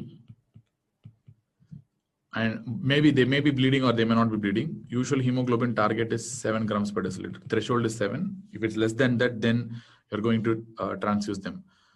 Similarly, patient is critically ill and unstable, especially if they're actively bleeding, unstable, hemodynamically unstable, BP is not maintaining. Then in this condition, the threshold will be hemoglobin of 9 you can take, but you can up to 9.5, you can keep the target. So 9 to 9.5. So 9 is the usual threshold in this kind of patients. Then suppose if patients who are having ACS, acute coronary syndrome, plus no angina, you can keep a threshold of 8 grams per deciliter in these guys. Suppose if the patient has acute coronary syndrome plus recurrent angina, which is refractory or non-responding to therapy, in these patients, you can keep a higher threshold of 9 or probably even up to 9.5 grams per deciliter, higher threshold because they're having angina again and again. Or patients who are having refractory tachycardia and serious sinus tachycardia that is impairing the hemodynamic stability, then in those conditions also you can keep a cutoff of 9 to 9.5 grams per deciliter. So these are the transfusion targets as far as critical care is concerned. And as far as the glucose targets are concerned, blood glucose, typically we keep under 140 to 180. This is the actual target, but hypoglycemia should be strictly avoided. Hypoglycemia should be strictly avoided in this scenario. You should never make the patient to go for hypoglycemia. Hypoglycemia is having higher mortality. So there is something called a Leuven study that is done. There's something called, this is a French study, Leuven, L-E-U-V-N, Leuven study, where they try to maintain glucose of 80 to 110 milligrams per deciliter in ICU patients. So what they found is, in surgical ICU, they had either improved survival or no benefit in survival in surgical ICU patients. But in medical ICU patients, they found reduced survival, which means mortality is very high. So overall, this kind of very strict targets in ICU is not advocated, not really good. So they might increase the mortality. So that's why don't follow this kind of strict targets. And it's better to follow targets like 140 to 180 or anything less than 200, but avoid hypoglycemia. That's also a decent target in ICU. But hypoglycemia is very bad in ICU as far as ICU patients are concerned. And of course, I told you multiple times, most common isolated arrhythmia is your atrial fibrillation. If you exclude sinus tachycardia from your this thing, most common isolated arrhythmia will be sinus tachycardia. And one final thing I think I remember now, because I want to tell that in HOCM, thing is, like in HOCM, what I missed is basically one thing. I mean, these are very trivial things, not important for me, but maybe important for you, that banana-shaped LV cavity. These are maybe one-liners. If they ask you where you see banana-shaped LV cavity, it's a typical HOCM case where you see banana-shaped LV cavity. Then if they ask you spade-shaped LV cavity, where you see this is seen in non-obstructive HOCM. I mean, it should not be called as HOCM, non-obstructive HCM, hypertrophic cardiomyopathy, typically in the apical variants of HCM, that is Yamaguchi disease or Yamaguchi syndrome. In that setting, you'll be seeing a non-obstructive, I mean, spade-shaped LV cavity, that is apical HCM. Then third one is there. What is that? Yeah, what is a pressure waveform? That's a multiple times asked question. Pressure waveforms in HOCM patients. In HOCM patients, typically you will be seeing something called a spike and dome kind of an appearance, which means in HOCM patients, if you trace the pressure waveform of the ventricles pressure waveform will be a little delayed like this.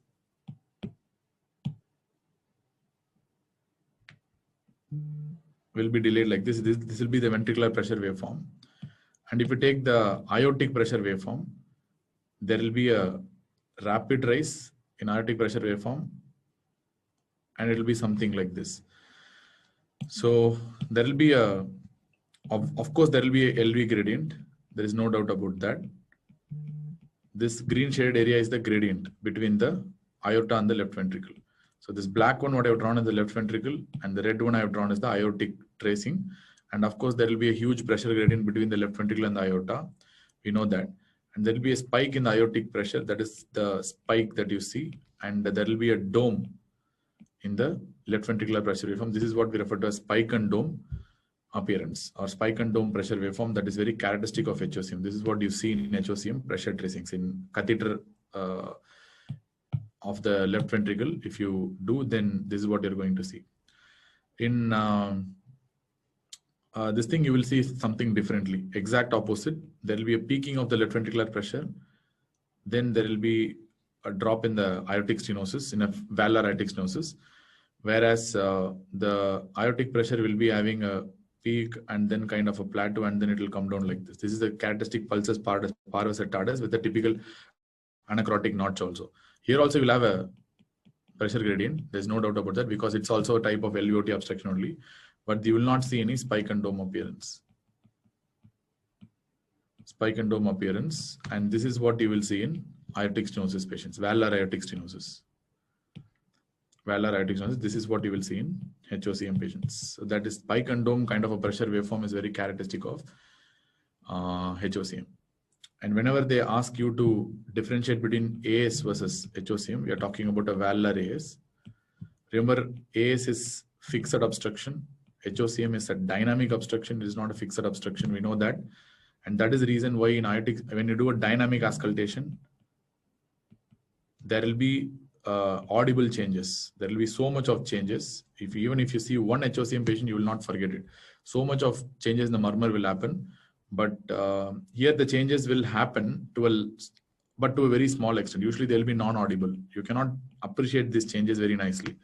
in patients with heart disease unless and until you use a phonocardiogram. Otherwise, it's not possible to really hear in auscultation, technically speaking. As far as HOCM murmur is concerned, the ESM will be heard in the left lower sternal border, where it will be heard in the right upper sternal border as far as the valvular AS is concerned. And this ESM is going to radiate to axilla, but not to carotids. Definitely not to carotids. But here in the right upper sternal border, it will be radiating to bilateral carotids. Bilateral carotids. And these patients will have asymmetric septal hypertrophy. And at the same time, because of that, they will be having SAM of AML and they'll be having associated MR. None of this will be seen in this case. Asymmetric septal hypertrophy. Here the LVH hypertrophy is eccentric hypertrophy. What do you mean by eccentric hypertrophy? Means different areas of the ventricle will be hypertrophied differently. That's a very characteristic feature. That's why we call it as asymmetric. The anteroseptal wall will be hypertrophied more compared to the posterolateral wall, whereas here it will be more of a concentric hypertrophy, which means all the wall will be hypertrophied. That's very important again. And the only common thing between these two is the ejection systolic murmur, and at the same time you will be having LVOT obstruction in both. This is the only common thing between them. But apart from that, there are a lot of only common thing between them is LVOT obstruction and the aortic stenosis. Ejection systolic murmur. Apart from that, there are many other things that will be different. And at the same time, the Brocken-Morrow-Braunwald effect or Brocken-Braunwald and Morrow effect will be seen in HOCM. It is not at all a feature of your valvular aortic stenosis. And there is something called an athlete's heart. Athlete's heart is there, where athletes can show left ventricular hypertrophy, but that's a healthy left ventricular hypertrophy, which means the septal thickness in patients with athlete's heart will be 1.3 centimeter only, whereas in HOCM, the septal thickness will be more than 1.3 centimeter. That's one of the important differences between athlete's heart and your HOCM. But there will not be much LVOT obstruction. In HOCM, there will be LVOT obstruction, whereas in athlete's heart, you will not develop any, you will not have any LVOT obstruction for that matters.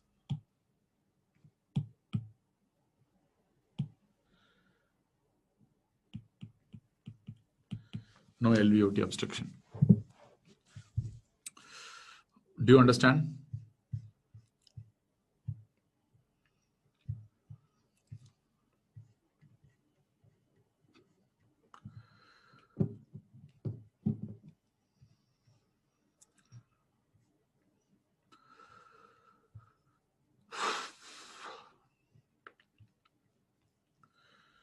What is the common point?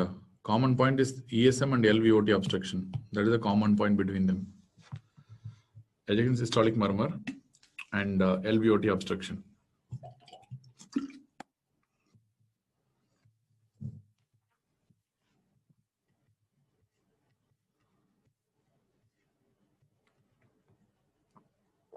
Okay. Anyway, I have some more time. Anyway, we cannot start with CNS today. Tomorrow we'll start. He's asking about pericardium. Honestly speaking, I'm not in a big mood to cover the entire pericardium because it's again a huge topic. But pericarditis I covered already, the acute pericarditis part. But we have not covered the constrictive pericarditis, isn't it? The constrictive pericarditis, but more importantly, they'll be asking you to differentiate it from restrictive cardiomyopathy. So how to differentiate?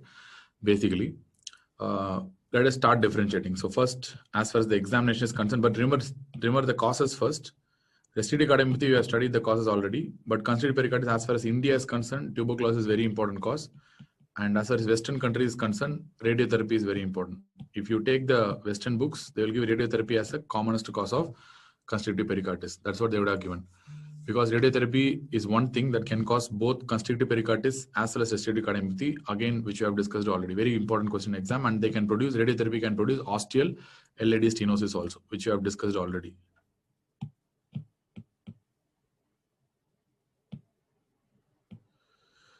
Okay. So what are the examination findings as far as constrictive pericarditis is concerned? You're typically going to get that characteristic Kussmaul sign, which can be seen in restricted cardiomyopathy also, but it's more common in constrictive pericarditis. But it can be seen, but not very commonly. It's rare to see restricted cardiomyopathy.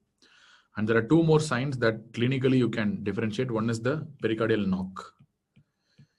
So in constrictive pericarditis, the pericardium is thickened and it's actually restricting the heart. It's like putting the heart, or if I put you inside a closed box, you will not have your like full ability to expand or stretch yourself, isn't it? So that's what happens in the setting of a constrictive pericarditis. So the heart is like in a box of pericardium where it's not able to extend properly. So that's what is happening in constrictive pericarditis. So I mean, hemodynamics is huge. I don't want to cover the full hemodynamics, not a problem. So if you put the constrictive pericarditis thing like this in a box, so whenever the blood that comes from the, for example, if we take the ventricles, whenever the blood comes from the atrium, initially the ventricles will expand in constrictive pericarditis, but beyond a point they cannot expand. Once they will reach this kind of scenario, where the pericardium has to stretch during diastole, and the pericardium now cannot stretch, and they came to a situation where pericardium is now will no longer stretch. So this kind of stretching of the sudden stretching of the ventricle that is hitting the pericardium is going to produce a sound called a pericardial knock. So which means that happens during the ventricular filling. Ventricular filling means it's going to happen in diastole. Is it important to know the physiology between constriction and restriction for exams? I don't know which exam you're asking, Vijay. For NEET exam. NEET exam, which NEET exam again you're talking about? So that's a pericardial knock. So pericardial knock is basically a diastolic sound, which is very specific for constrictive pericarditis. Whereas in restricted cardiomyopathy, you don't get anything like that. So this is very characteristic. And at the same time, you will be having a very weak apical impulse here, weak or absent apical impulse that is expected, because this pericardium will not transmit the apical impulse. But on the other hand, in restricted cardiomyopathy, the apical impulse will be very strongly felt, and plus or minus they can have the third as well as the fourth heart sound. So I can write here, they will not have a pericardial knock, but restricted cardiomyopathy may have third or fourth heart sound depending on which dysfunction is prominent. S3 and S4 are common, but they don't have the pericardial knock. And apart from that, MR and TR murmurs are very common in restrictive cardiomyopathy, whereas it's not usually the case in the setting of constrictive pericarditis. So these are the differences as far as the examination is concerned. ECG, usually ECG will be having normal ECG only. If it's having oscillator effusion, then they can have low voltage complexes. In restrictive cardiomyopathy, you typically tend to have low voltage complexes, as I told you already. And at the same time, very importantly, many of the restrictive cardiomyopathy patients will have conduction abnormalities, where in constrictive pericarditis, it's a problem of pericardium. It's a problem of pericardium. So why you really need to have conduction abnormalities. So myocardium is normally hiding behind it. So not a big deal at all. So echocardiogram between constriction and restriction. Remember, I'm not talking about the E bar E prime ratio, which is going to be the most important. And respirophasic variations are there between the mitral valve and tricuspid valve, and IVC phasic variation is there. Hepatic vein flow reversal is there. So I don't really want to complicate that. So let us keep it very simple in echocardiogram. So whereas in constrictive pericarditis, you're going to have normal ventricular wall thickness, number one. Whereas in restrictive cardiomyopathy, they may have increased wall thickness. I'm not telling always. They may have increased wall thickness, but I told you clearly this is not hypertrophy. The echogenicity will be different, but the wall thickness will be little different here. And more importantly, you will be seeing something called a septal bounce here. Whenever like this kind of tamponade or constriction happens, so in constrictive pericarditis and cardiac tamponade, there will be a phenomenon called ventricular interdependence. ventricular interdependence. So what do you mean by ventricular interdependence? One ventricle cannot fill without the help of another ventricle, which means you know very well. Let us assume you have a right ventricular flow that's going to increase during inspiration. So normally what happens is this excess flow is easily accommodated by the ventricle because this ventricle will dilate. No doubt about that. So this ventricle will dilate because the pericardium will stretch. No problem at all. So this is normal. But in the setting of constrictive pericarditis or cardiac tamponade, which means if there is a pericardial disorder, this ventricle cannot expand, which means either fluid around the heart is there or pericardium is basically very rigid. So now the ventricle cannot expand and they cannot accommodate this extra blood. If they cannot accommodate the extra blood, then there is no other option. They need to really push this septum towards the other side.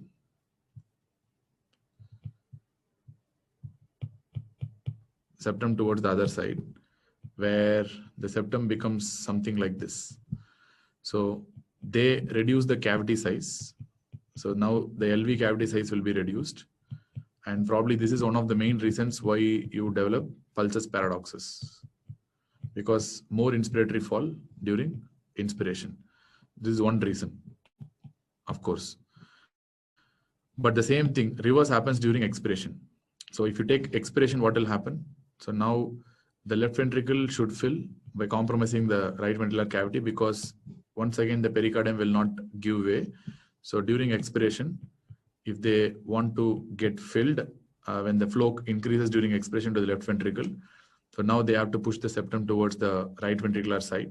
So this is what we refer to as something called a ventricular interdependence. And this ventricular interdependence can be viewed in echocardiogram as something called as a septal bounce, which means the septum keeps bouncing from one direction to another direction during inspiration and expiration, typically called as septal bounce. And that's a very characteristic feature of constrictive pericarditis, and it can be seen in cardiac tamponade also. But this septal bounce is not a very common entity in the setting of restrictive cardiomyopathy. It's very rare to happen in restrictive cardiomyopathy. And at the same time, the atrium will be normal, usually in the setting of constrictive pericarditis, where there will be biatrial enlargement. Biatrial enlargement in the setting of restrictive cardiomyopathy. Mostly the right atrium can be enlarged a little bit in constrictive pericarditis, but because the pericardium is restricting, the overall size of the chambers will be okay. There won't be much problem. Right atrium may show minimal dilatation, but this is only for your understanding. But overall, to start with, your atrial size will be normal. You can imagine, because the pericardium will not allow any chamber to actually get bigger, to be honest. But here there will be clearly a biatrial enlargement, because this is a predominantly problem of the ventricles rather than the atrium. Then if you really want to know one more point, I can tell the flow reversal that when will happen. This is a very important point as far as the echocardiographic is concerned. Especially the IVC examination is very important in differentiating constriction versus restriction. So usually you will have something called an expiratory flow reversal that you will note in the hepatic veins. When you see the hepatic veins in subcostal view, you will see the expiratory flow reversal, whereas in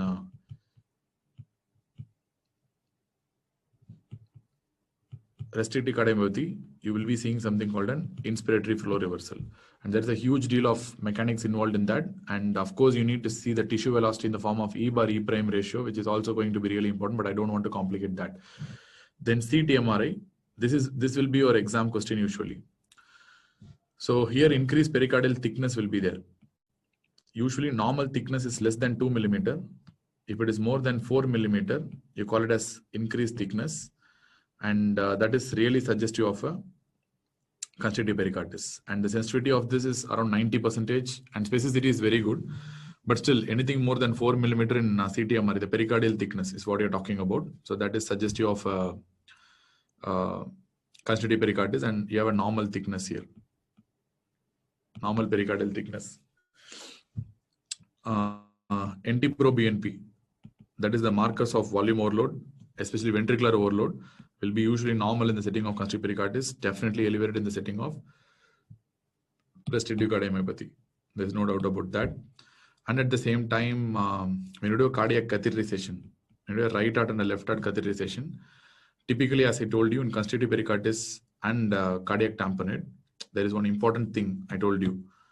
The LVEDP will be equal to the RVEDP, even though they can be increased. But LVEDP will be equal to the RVEDP, and there won't be the difference between them will be 0, which means both are almost same. Which means if I write the difference LVEDP minus RVEDP will be less than 5, somewhere around 0 to 5. So here the LVEDP will be disproportionately elevated compared to that of the RVEDP, and usually the difference will be more than 5 in the setting of a restrictive cardiomyopathy. And at the same time, in constrictive pericarditis, you will be seeing a characteristic sign called as a square root sign. You will see that's kind of a square root kind of a sign that is very typical of a constrictive pericarditis. This square root sign or a square wave sign is not a feature of a restrictive cardiomyopathy. And when you do a endomyocardial biopsy, I mean, this is not done generally. If you do an endomyocardial biopsy, it will be normal, which means you will not see any problem. Definitely, you can see a specific etiology here, like amyloidosis or probably something else. And I can write here also in echo, when increased ventricular thickness. But if you see the typical sparkling appearance, then you can talk about amyloidosis also. In exam, that sparkling appearance in echo is very important. I think these are important as far as your exams are concerned. Like whatever is important only for the exams I told you. I think most of the times your exam questions will be relatively simple, where you can think about this ventricular wall thickness, sparkling appearance or echocardiogram, septal bounds, then biatrial enlargement, then these kind of conduction blocks will be a very good clue. Then low voltage complexes, then Kussmaul sign in constrictive pericarditis, pericardial knock in the setting of constrictive pericarditis, and this pericardial thickness of more than 4 millimeters, then square root sign in constrictive pericarditis. So these are some of the one-liners which have been already asked.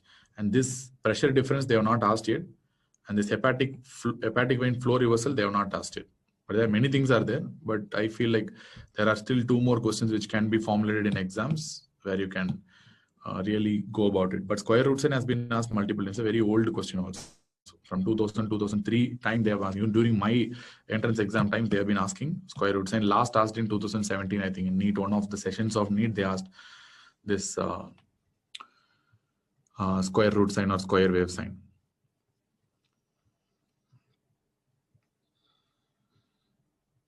Can you show fully what is important? Of course, yes.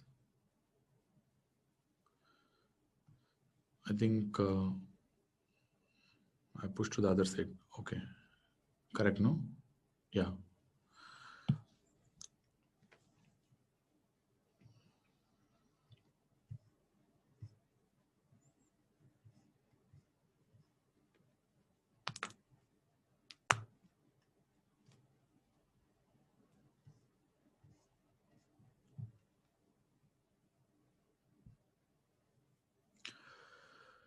Okay, done.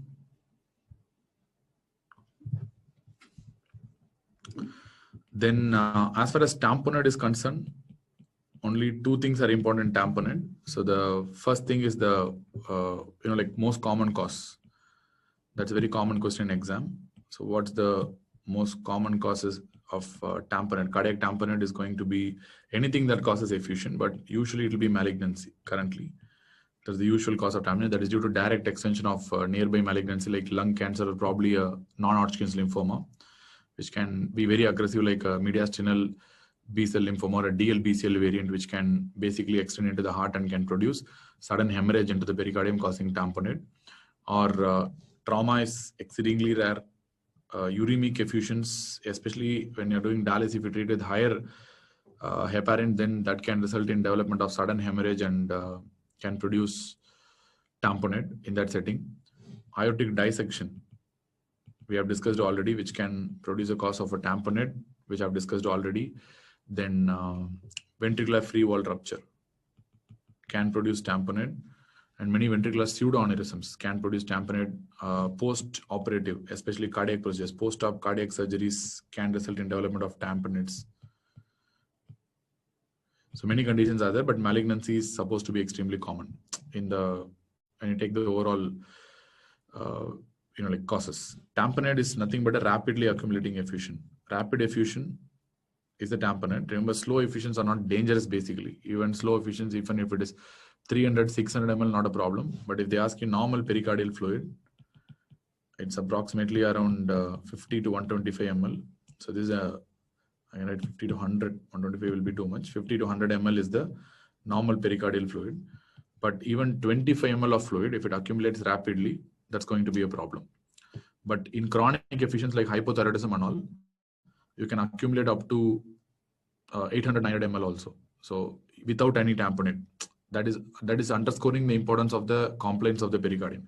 Pericardium is non-compliant, you're going to have problem. Pericardium is compliant, then of course you're not going to end up in any problem.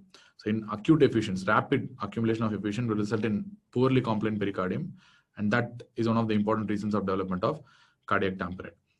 As I told you, usual clinical presentation will be with shock. They will come with cardiogenic shock only. I mean, not cardiogenic shock. They'll be coming with kind of a obstructive kind of a shock. Obstructive kind of a shock where you'll have a clear chest. That's very, very important. In obstructive shock, there will be a clear chest. You will not see any crepitations, no creps. That's the most important thing. And many times you would have studied something called a Beck's triad. So Beck's triad says that there will be hypotension. Yes, there will be shock, and there will be muffled heart sounds, or otherwise called as distant heart sounds, and there will be elevation of the JVP. JVP will be too much. And you know what is the wave that is elevated in the JVP? As far as tamponade is concerned, you will have a deep X descent with or without obliteration of the, see, I'm writing again Y. So deep X descent with or without obliteration of the Y descent. So that is very characteristic feature of a tamponade, and they'll be having elevated JVP.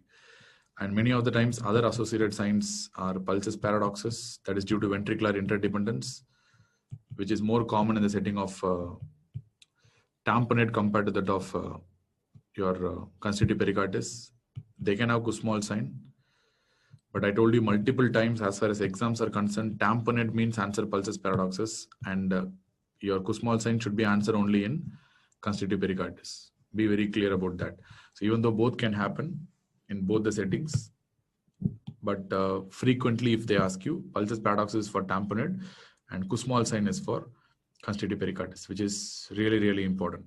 And many patients will have severe dyspnea. Many times this will completely, get you the diagnosis towards pulmonary embolism. So that's why one of the important DDs for this is pulmonary embolism and transthoracic echo, and at the same time your, good clinical examination, because in pulmonary embolism the heart sounds will be normal; they'll not be muffled, and this muffled heart sound is a very important clue for pericardial, for tamponade as far as exams are concerned. And apart from that, majority of the findings of tamponade may mimic a pulmonary embolism. That's why you should not falsely diagnose. Why I'm telling that point clinically important is because majority of the malignancies are also associated with pulmonary embolism. So that is why you should be really, really careful in evaluating these patients. That muffled heart sounds is the biggest clue as far as clinical examination is concerned. But if you are having any doubt, please go for transthoracic echo, which is going to tell you the diagnosis straight away. So ECG, as I told you, again, it's a triad where you'll have a sinus tachycardia, low voltage complexes, and they're going to have electrical alternance, or otherwise referred to as a QRS alternance, because you have a P wave alternance as well as a T wave alternance. And X-ray is not that important. You will see a bigger heart. You know, in pericardial effusion, you see a water bag kind of a heart, but I don't know whether really that is important in the current situation where the patient is so sick.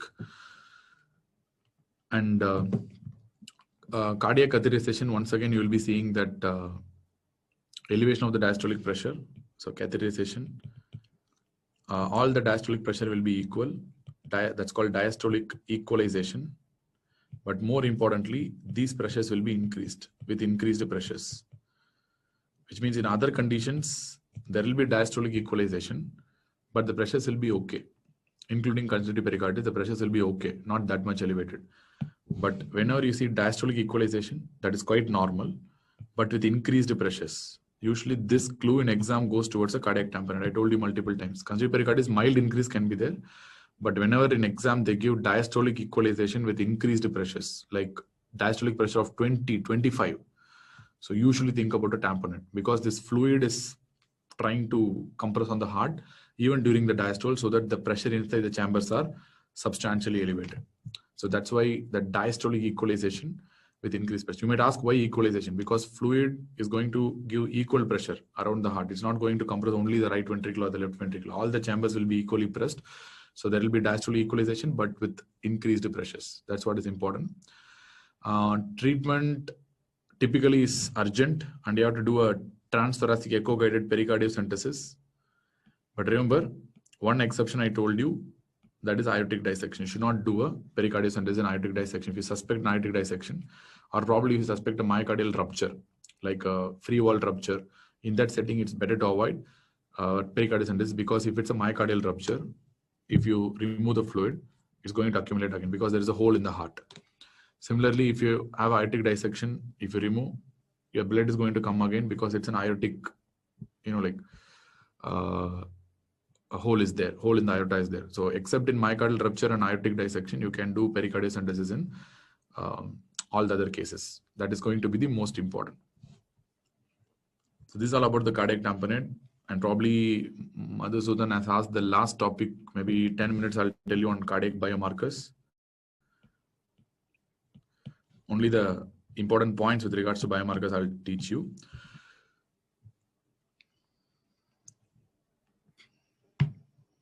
In cardiogenic shock, NPPV or ET intubation, mechanical reduce afterload, thereby encouraging forward flow.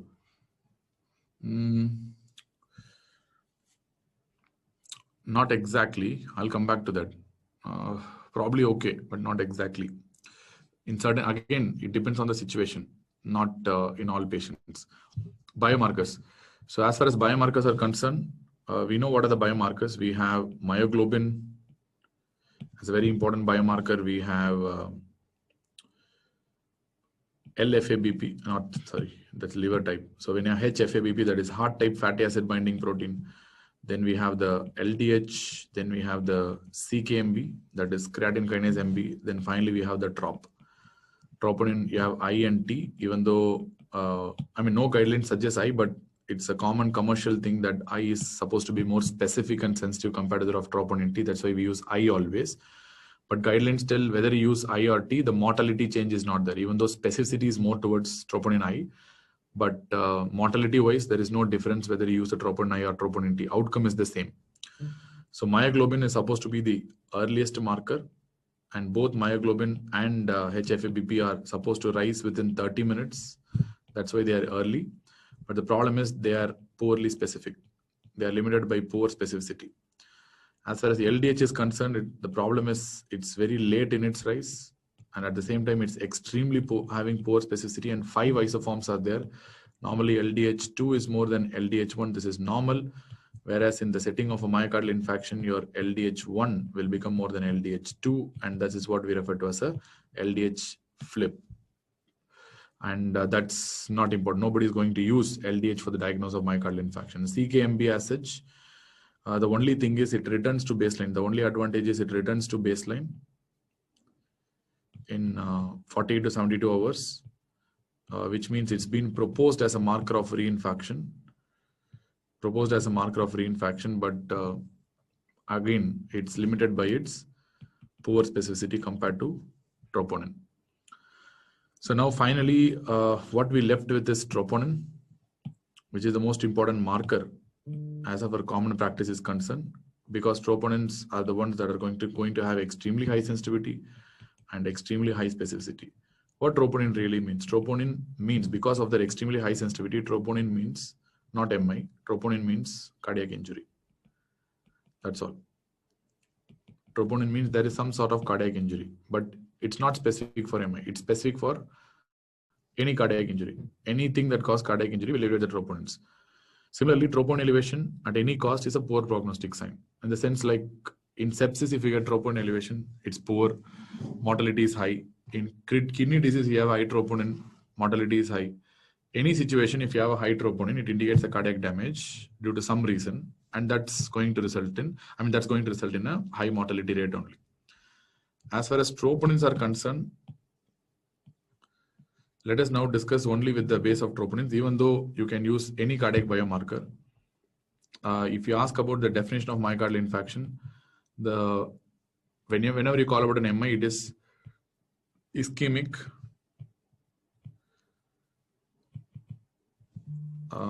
I can write myocardial infarction means it's an acute ischemic cardiac injury. That's myocardial infarction. You have an acute ischemic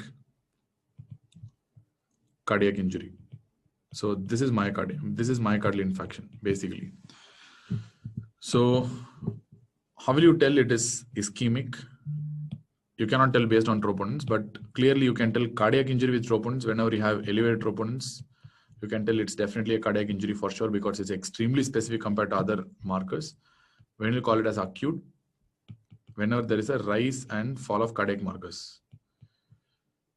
Any biomarker, I can write troponin here. Remember, any marker, even myoglobin or even CKMB, if there is a rise and fall of that particular marker, if this follows this kind of a curve, that is a sign of an acute injury. That's all. So as far as ischemic injury is concerned, troponins can't tell whether it's ischemic or not. So which means I need to have some other evidence of ischemia. So troponins fail here, which means troponins will not be able to diagnose whether the injury is due to ischemia or not. To tell whether the injury is due to ischemia, to tell it's myocardial infarction, I need to have evidence of ischemia. For example, I can have a clinical evidence of chest pain. Patient might be suffering from ischemic chest pain, typically, which we have discussed multiple times. Or I can have an ECG evidence showing new STT changes or development of a pathological Q wave, or echo evidence, echocardiographic evidence suggesting that the patient is developing a new regional valve motion abnormality, or a coronary angiogram evidence suggesting the presence of a thrombus, or it could be an imaging evidence, other imaging evidence like nuclear imaging showing new loss of already viable myocardium, which means already the myocardium was proven to be viable, but currently you are proving that there is a new loss of already a viable myocardium. And finally, you can have autopsy evidence also, where if you cannot do anything, autopsy is there, where I can prove intracoronary thrombus. The patient has died suddenly. I can prove that the patient is having an intracoronary thrombus in autopsy. So all these things will basically tell you that any one, if it's present, the patient is having any one out of whatever I told you. Along with that, if you have this rise and fall of cardiac troponins or any cardiac biomarkers, I can be sure it's a myocardial infarction. This is the universal definition of MI. So what universal definition of MI tells? Rise and fall of cardiac biomarkers, which is a sign of acute myocardial injury. Plus, if there is evidence of ischemia, then you can diagnose a myocardial infarction. Based on that, they have given many different types. So for example, you have a type 1 myocardial infarction, which is called as spontaneous myocardial infarction, and it's the most common type of myocardial infarction, which is due to coronary artery disease. And you have a type 2 myocardial infarction, which is due to ischemic imbalance, which means here the flow is normal, which means you have to prove that the patient is not having significant coronary artery disease, but still the patient developed an MI because of the ischemia imbalance, that is demand supply mismatch, severe LVH or severe anemia causing MI, or even arrhythmia causing an MI will come under type 2 if the coronary angiogram is not normal or not showing any significant CAD. Type 3 is MI causing sudden death. So which means here, before doing any markers or any other investigation, the patient died, and only way to prove this is autopsy. As far as autopsy is concerned, pathology, they'll be asking you about the TT staining. You know what do you mean by TT staining, isn't it? So usually when you put a triphenyl TTC, when you put a triphenyl tetrazolium chloride stain, that's called a TTC stain, it's basically going to stain the LDH. Lactate readiness is going to be stained.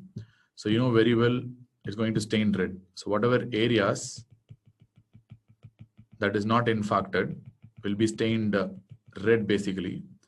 and whatever areas that are infarcted. For example, if this area is having a transmural infarction, this area will not contain a TT and it look pale. So if it appears pale, then this area is devoid of LDH, which means LDH has been released, and that indicates that is a infarcted area. So that's a very common image-based question that you will get in AIIMS. 2 times they have asked. Last asked in 2018. After that, they didn't ask. So type 3 is MI causing sudden death. And you have a type 4 myocardial infarction, which is post-PCI related myocardial infarction. And you have a specific diagnostic criteria for that. And you have a type 5 myocardial infarction, which is MI that is associated with the post-CABG, coronary artery bypass grafting. After that, if you get MI, that is a post-CABG related MI. So these are the types of MI, and the definitions, whatever I told you, are basically based on the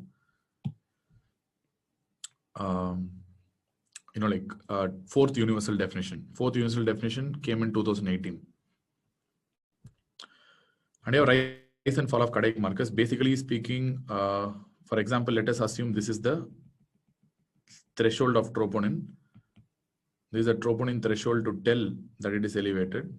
And basically, whenever you get an event, so basically you get an event, let us assume this is a cardiac injury, and it should be an acute injury. If it's an acute injury, what really happens is the troponins start elevating from this point and reaches a peak and comes down. It takes a long time to come back to the baseline. Usually at what point it comes back to the baseline is variable. For example, for troponin T, it's supposed to be around 10 to 14 days. As far as troponin I is concerned, it's supposed to be around 5 to 10 days. Some books tell 5 to 7 days also, but that's fine. 5 to 10 days is the area where troponin comes back to normal. The peak troponin is basically reached by around 12 to 24 hours. That is where the peak is reached usually. And the time where the troponin takes to reach the diagnostic threshold, that is the injury threshold, is around 1 to 4 hours, depending on what kind of troponin you use. Currently, we use high sensitivity cardiac troponin. HSCTN means high sensitivity cardiac troponin. If you use, usually around 1 hour, it will be elevated. They can detect very less values also, high sensitivity cardiac troponin, but it generally takes around 1 to 4 hours. But the basic idea of troponin MI is to prove this rise and fall of cardiac markers. Remember, again, I'm telling you, this rise and fall of cardiac biomarkers, which I've drawn here, is going to only tell you the acute myocardial injury. It will not tell you whether it's MI or not. To tell whether it's MI or not, you should have some evidence of ischemia. If you do not have any evidence of ischemia, and if you see this, it can be evidence of myocarditis also. I have no idea. So any acute myocardial injury will show this pattern. That's all. And many students will be asking what then chronic myocardial injury will show. Suppose if the troponin is elevated consistently, they will not show this kind of rise and fall of cardiac myocardial. So for example, if there is a chronic myocardial injury, like a chronic heart failure, DCMP, chronic kidney disease, in CKD also, the reason for troponin elevation is cardiac injury only. Many students falsely think that it is due to poor clearance of troponin, but that's absolutely wrong. In CKD patients, because of hypertension, uremia, there is some cardiac injury going on, and there will be increased LV wall stress will be there, and because of that, troponin will be elevated, and that's not due to poor clearance. It's due to cardiac injury only. Increased troponins means cardiac injury only, but in chronic myocardial injury, there will be no dynamic change in troponin. No dynamic change or no dynamic variation in troponin. There will be a stable elevated levels of troponin, and that's how we're going to see in a chronic myocardial injury. So that is the reason you can use troponins to diagnose acute myocardial injury as well as chronic myocardial injury, and you can tell whether it's an MI or not. So let us assume the patient is having an evidence of ischemia. Assume that the patient is having evidence of ischemia, like ischemic chest pain or ECG showing ST elevation. In that setting, see the troponin at the time of admission and probably 3 to 6 hours after the admission. If the first troponin is positive, and usually, especially if you are using a high sensitivity cardiac troponin, then this itself is more than enough, and that must be MI only. If the patient is having evidence of ischemia, and first troponin is positive, then there is no point in waiting for the treatment. Straight away you can start with the treatment. That is myocardial infarction for sure. But if you see the second troponin, like it may also be positive, but usually whenever the first troponin is positive and the second troponin is also positive, you can surely tell it's a myocardial infarction. Remember, but you should have evidence of ischemia. Then only you can tell MI. You can surely tell myocardial infarction. Suppose if the rise from the previous value is at least 20% from the baseline. The rise from the previous value is at least 20% from the baseline. That's 100% myocardial infarction only. In the evidence of ischemia, there is no other alternative diagnosis. If the first troponin is negative, which means the patient would have come much early, like within 10-15 minutes to reach the hospital. So the first troponin sometimes can be negative. And if the second troponin is positive, so once again, this is sure that it's a myocardial infarction because I'm showing that dynamic change that is increasing from the previous value. So it is definitely myocardial infarction. If you have the evidence of ischemia, there is nothing else you're going to diagnose. The first is negative, second is negative. Even if the patient is having evidence of ischemia, even really if I see an angiogram showing a block also, in this setting, it is not an MI. I mean, trust me, even if the angiogram shows a block, complete occlusion, it is not a myocardial infarction because in this evidence, in this setting, I'll be talking about a chronic total occlusion. There is something called a CTO. You will not understand that. There are many cardiologists right now doing fellowships in CTO, chronic total occlusion. That's completely different. That's not MI. Anyway, that's not, in fact, it is not a myocardial injury at all. There is no myocardial injury going on. Without myocardial injury, how can you tell it's a infarction? 100% not possible. That too with the help of high sensitivity troponin. I think it's ridiculous to diagnose a myocardial infarction. The troponins are extremely specific and sensitive. And that's why we don't use any other cardiac biomarkers apart from troponins. Then if the two troponins are positive, but if the difference between them is less than 20%, which means there is a static, there's no much difference. Again, it's not a myocardial infarction, which means here there is some chronic myocardial injury that is going on all right because troponins are positive anyway, which means definitely there should be myocardial injury because there is no substantial increase. It's not an acute, it's a chronic myocardial injury. That's what is happening here. So these are how you make a diagnosis based on troponins. So which means many students ask one thing. So what will happen if there is a chronic myocardial injury? For example, a CKD patient gets a myocardial infarction. Very simple. The first troponin can be normal. Of course, if they get a new event like acute myocardial infarction, they're going to get another peak after 3 to 6 hours. Once again, the gap is going to be more than 20%. So very simple. That's all. So even a CKD using troponins, you can tell what's really happening over there. And similarly, second doubt that many students will happen is how to diagnose reinfarction with troponins, because typically we have been seeing that CKMB is the marker for reinfarction, but currently I don't think no cardiologist is going to use CKMB. It's not even needed in the first place because suppose if the patient is getting an infarction, what does it mean by reinfarction basically? So if you want to call reinfarction a new infarction, MI, I mean, that is happening within 28 days. Within 28 days of the previous infarction, that is called as reinfarction, or 30 days according to certain textbooks. If you get another infarction after 1 month, that is called a recurrent infarction. Recurrent means after 1 month, reinfarction means within 28 days. Usual, most common time period for getting reinfarction is approximately 1 to 3 days. During this time only, you will typically result in reinfarction most of the times. So if you really want to get a reinfarction, if you are getting a reinfarction, suppose, let us assume if the patient is having reinfarction after 72 hours. After 3 days, if the patient is getting a reinfarction, which means most troponins either will be in the declining curve or either the troponin would have reached the normal value. That's what is going to happen if the patient is getting reinfarction after 70 days. In this setting, whatever may be the case, the patient is having an elevated troponin already, and you're going to get another peak. So once again, after 3 to 6 hours, if you do a value, the change will be more than 20%. So you can diagnose a reinfarction. Or if the troponin has reached the baseline, once again, I'm going to get a new curve. Once again, even if the troponin is negative or normal, Once again, you can tell that troponin, increases more than 20%, and you can tell reinfarction. So which means this criteria will be applicable. Of course, this criteria is going to be applicable. So if the troponins are increased, then you can clearly tell more than 20% rise is definitely a sign of acute myocardial injury. In the evidence of ischemia, I'll diagnose in MI. Or if the first troponin value is negative and the second troponin value is positive, and once again, I'm going to diagnose it's a myocardial infarction. But the usual confusion will start at this point. At this point, suppose many students will tend to ask, what if the MI happens within 72 hours? In this condition, how will you diagnose? Because most of the times within 72 hours, the troponin may be in the rising trend due to the previous MI. Because the previous MI was that, because of that itself, troponin may be in the rising trend.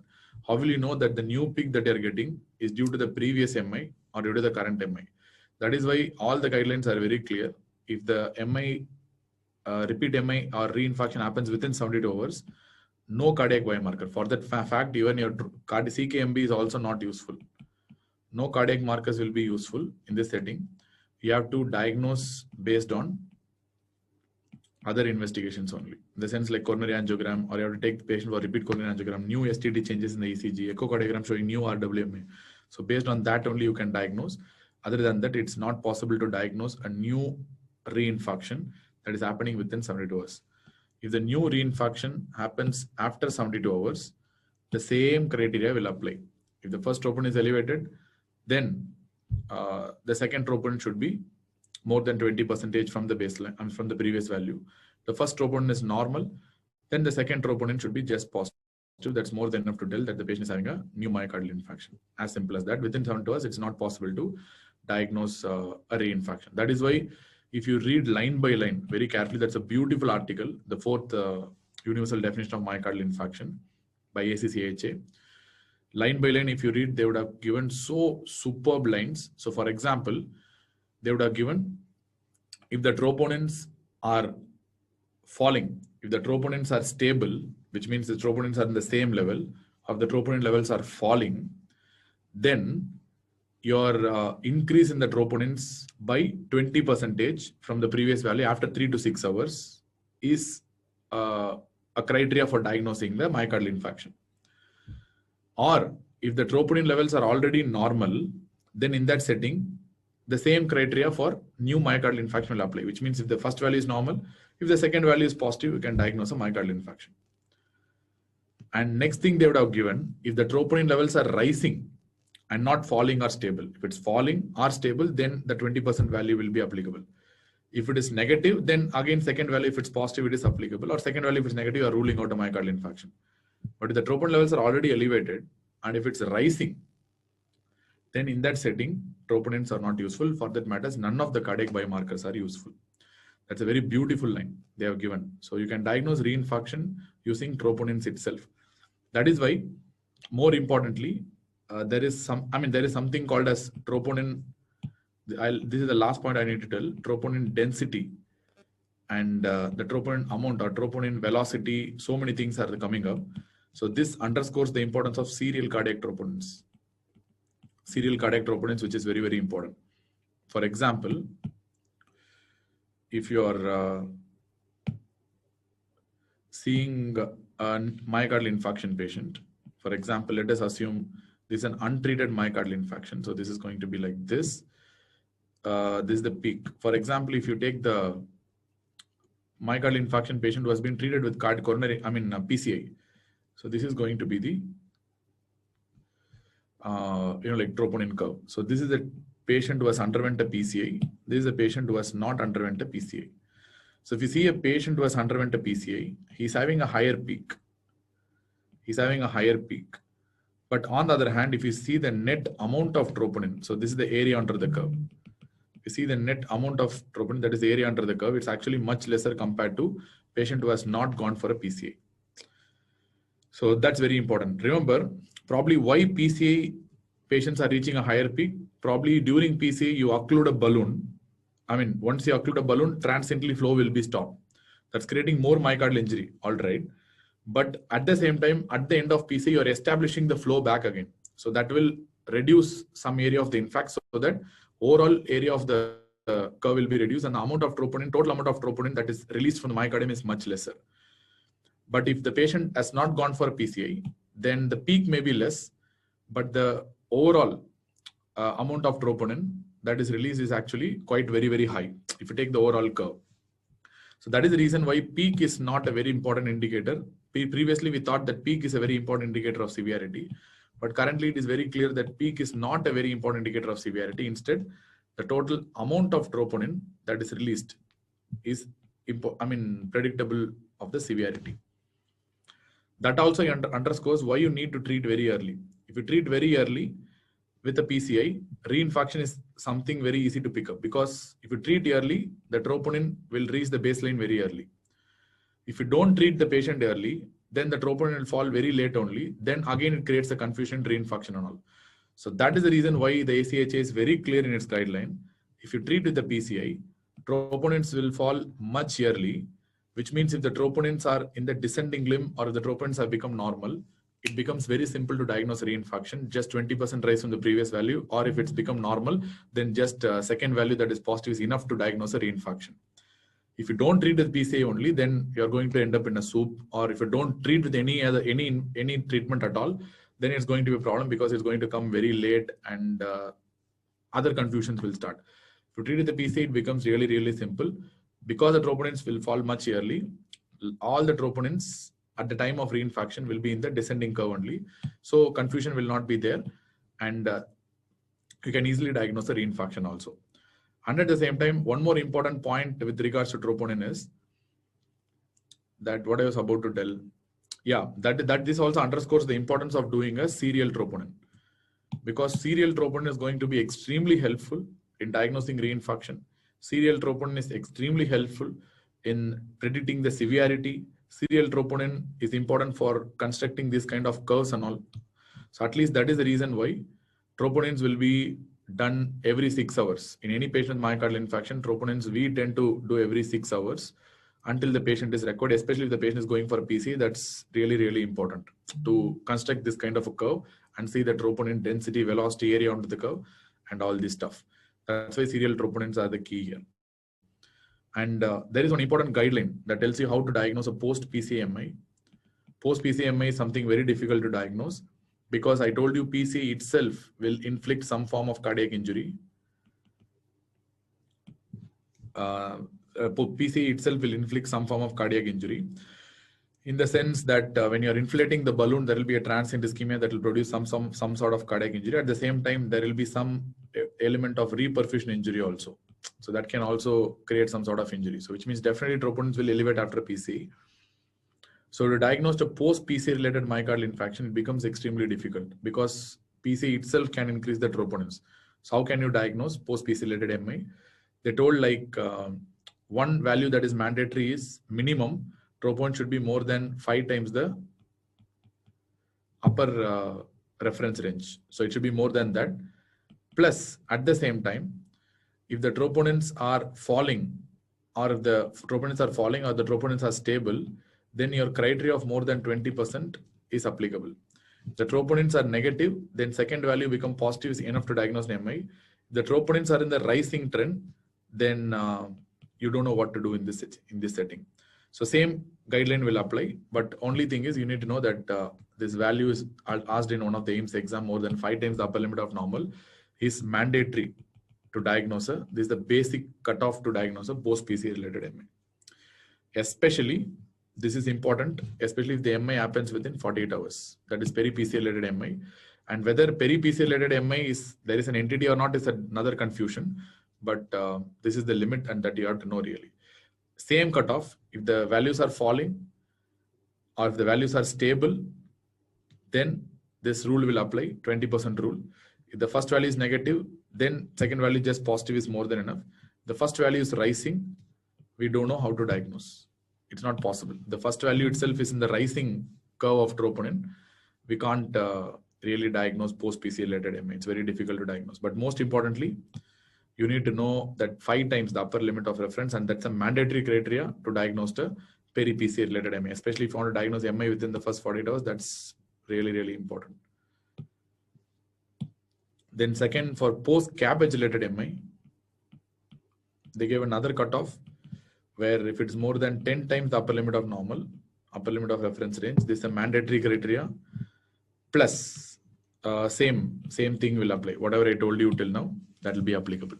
More than 10 times the upper limit of normal, and of course the same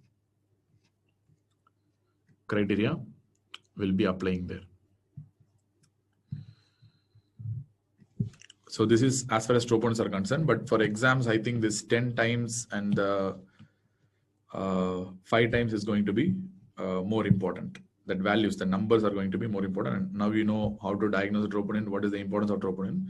And at the same time, I'll be clearly telling troponin is not specific for myocardial infarction. Very, very important. But troponin is specific for cardiac injury. That's all. This is the final take-home point. So without evidence of ischemia, troponins cannot be used to diagnose myocardial infarction. For that matters, none of the cardiac biomarkers can be used, not only troponins. Other cardiac biomarkers are not specific for cardiac injury itself. Then how can you use it for MI? So troponins are at least very, very specific for cardiac injury, but not specific for MI, which means troponin elevation just does not mean it's a cardiac, it's a myocardial infarction. Ischemic acute cardiac injury causing troponin elevation is myocardial infarction. So you have to be very clear about that, which means troponins can be elevated by multiple other reasons. Any cardiac injury, including DC shock, violent CPR, chronic kidney disease, then any condition that produces a severe inflammatory response syndrome like burns, pancreatitis, or if you're doing some cardiac procedures like PCA, CABG, that itself can elevate troponins. But cutoff for diagnosis of MI, I told you. Then any cardiectomy, valve replacement, cardiac transplant. Then what else? So many conditions are there. Vasospastic conditions like Prinzmetal angina. Then Takotsubo cardiomyopathy. Then cocaine intoxication, if it's severe enough. In malignant hypertension, aortic dissection, pulmonary embolism. So many conditions are there. Chronic heart failure, dilated cardiomyopathies. So any evidence of myocardial injury. So you can get elevated troponin. So troponin elevation is not specific for MI, but troponin elevation is specific for some form of cardiac injury. And any condition that produces troponin elevation, irrespective of the condition, the disease is going to have a high mortality rate because it indicates a cardiac injury, precious heart disk damage there. I think troponins will be clear now. With this, I can close the session. Thank you very much. Good night. See you tomorrow.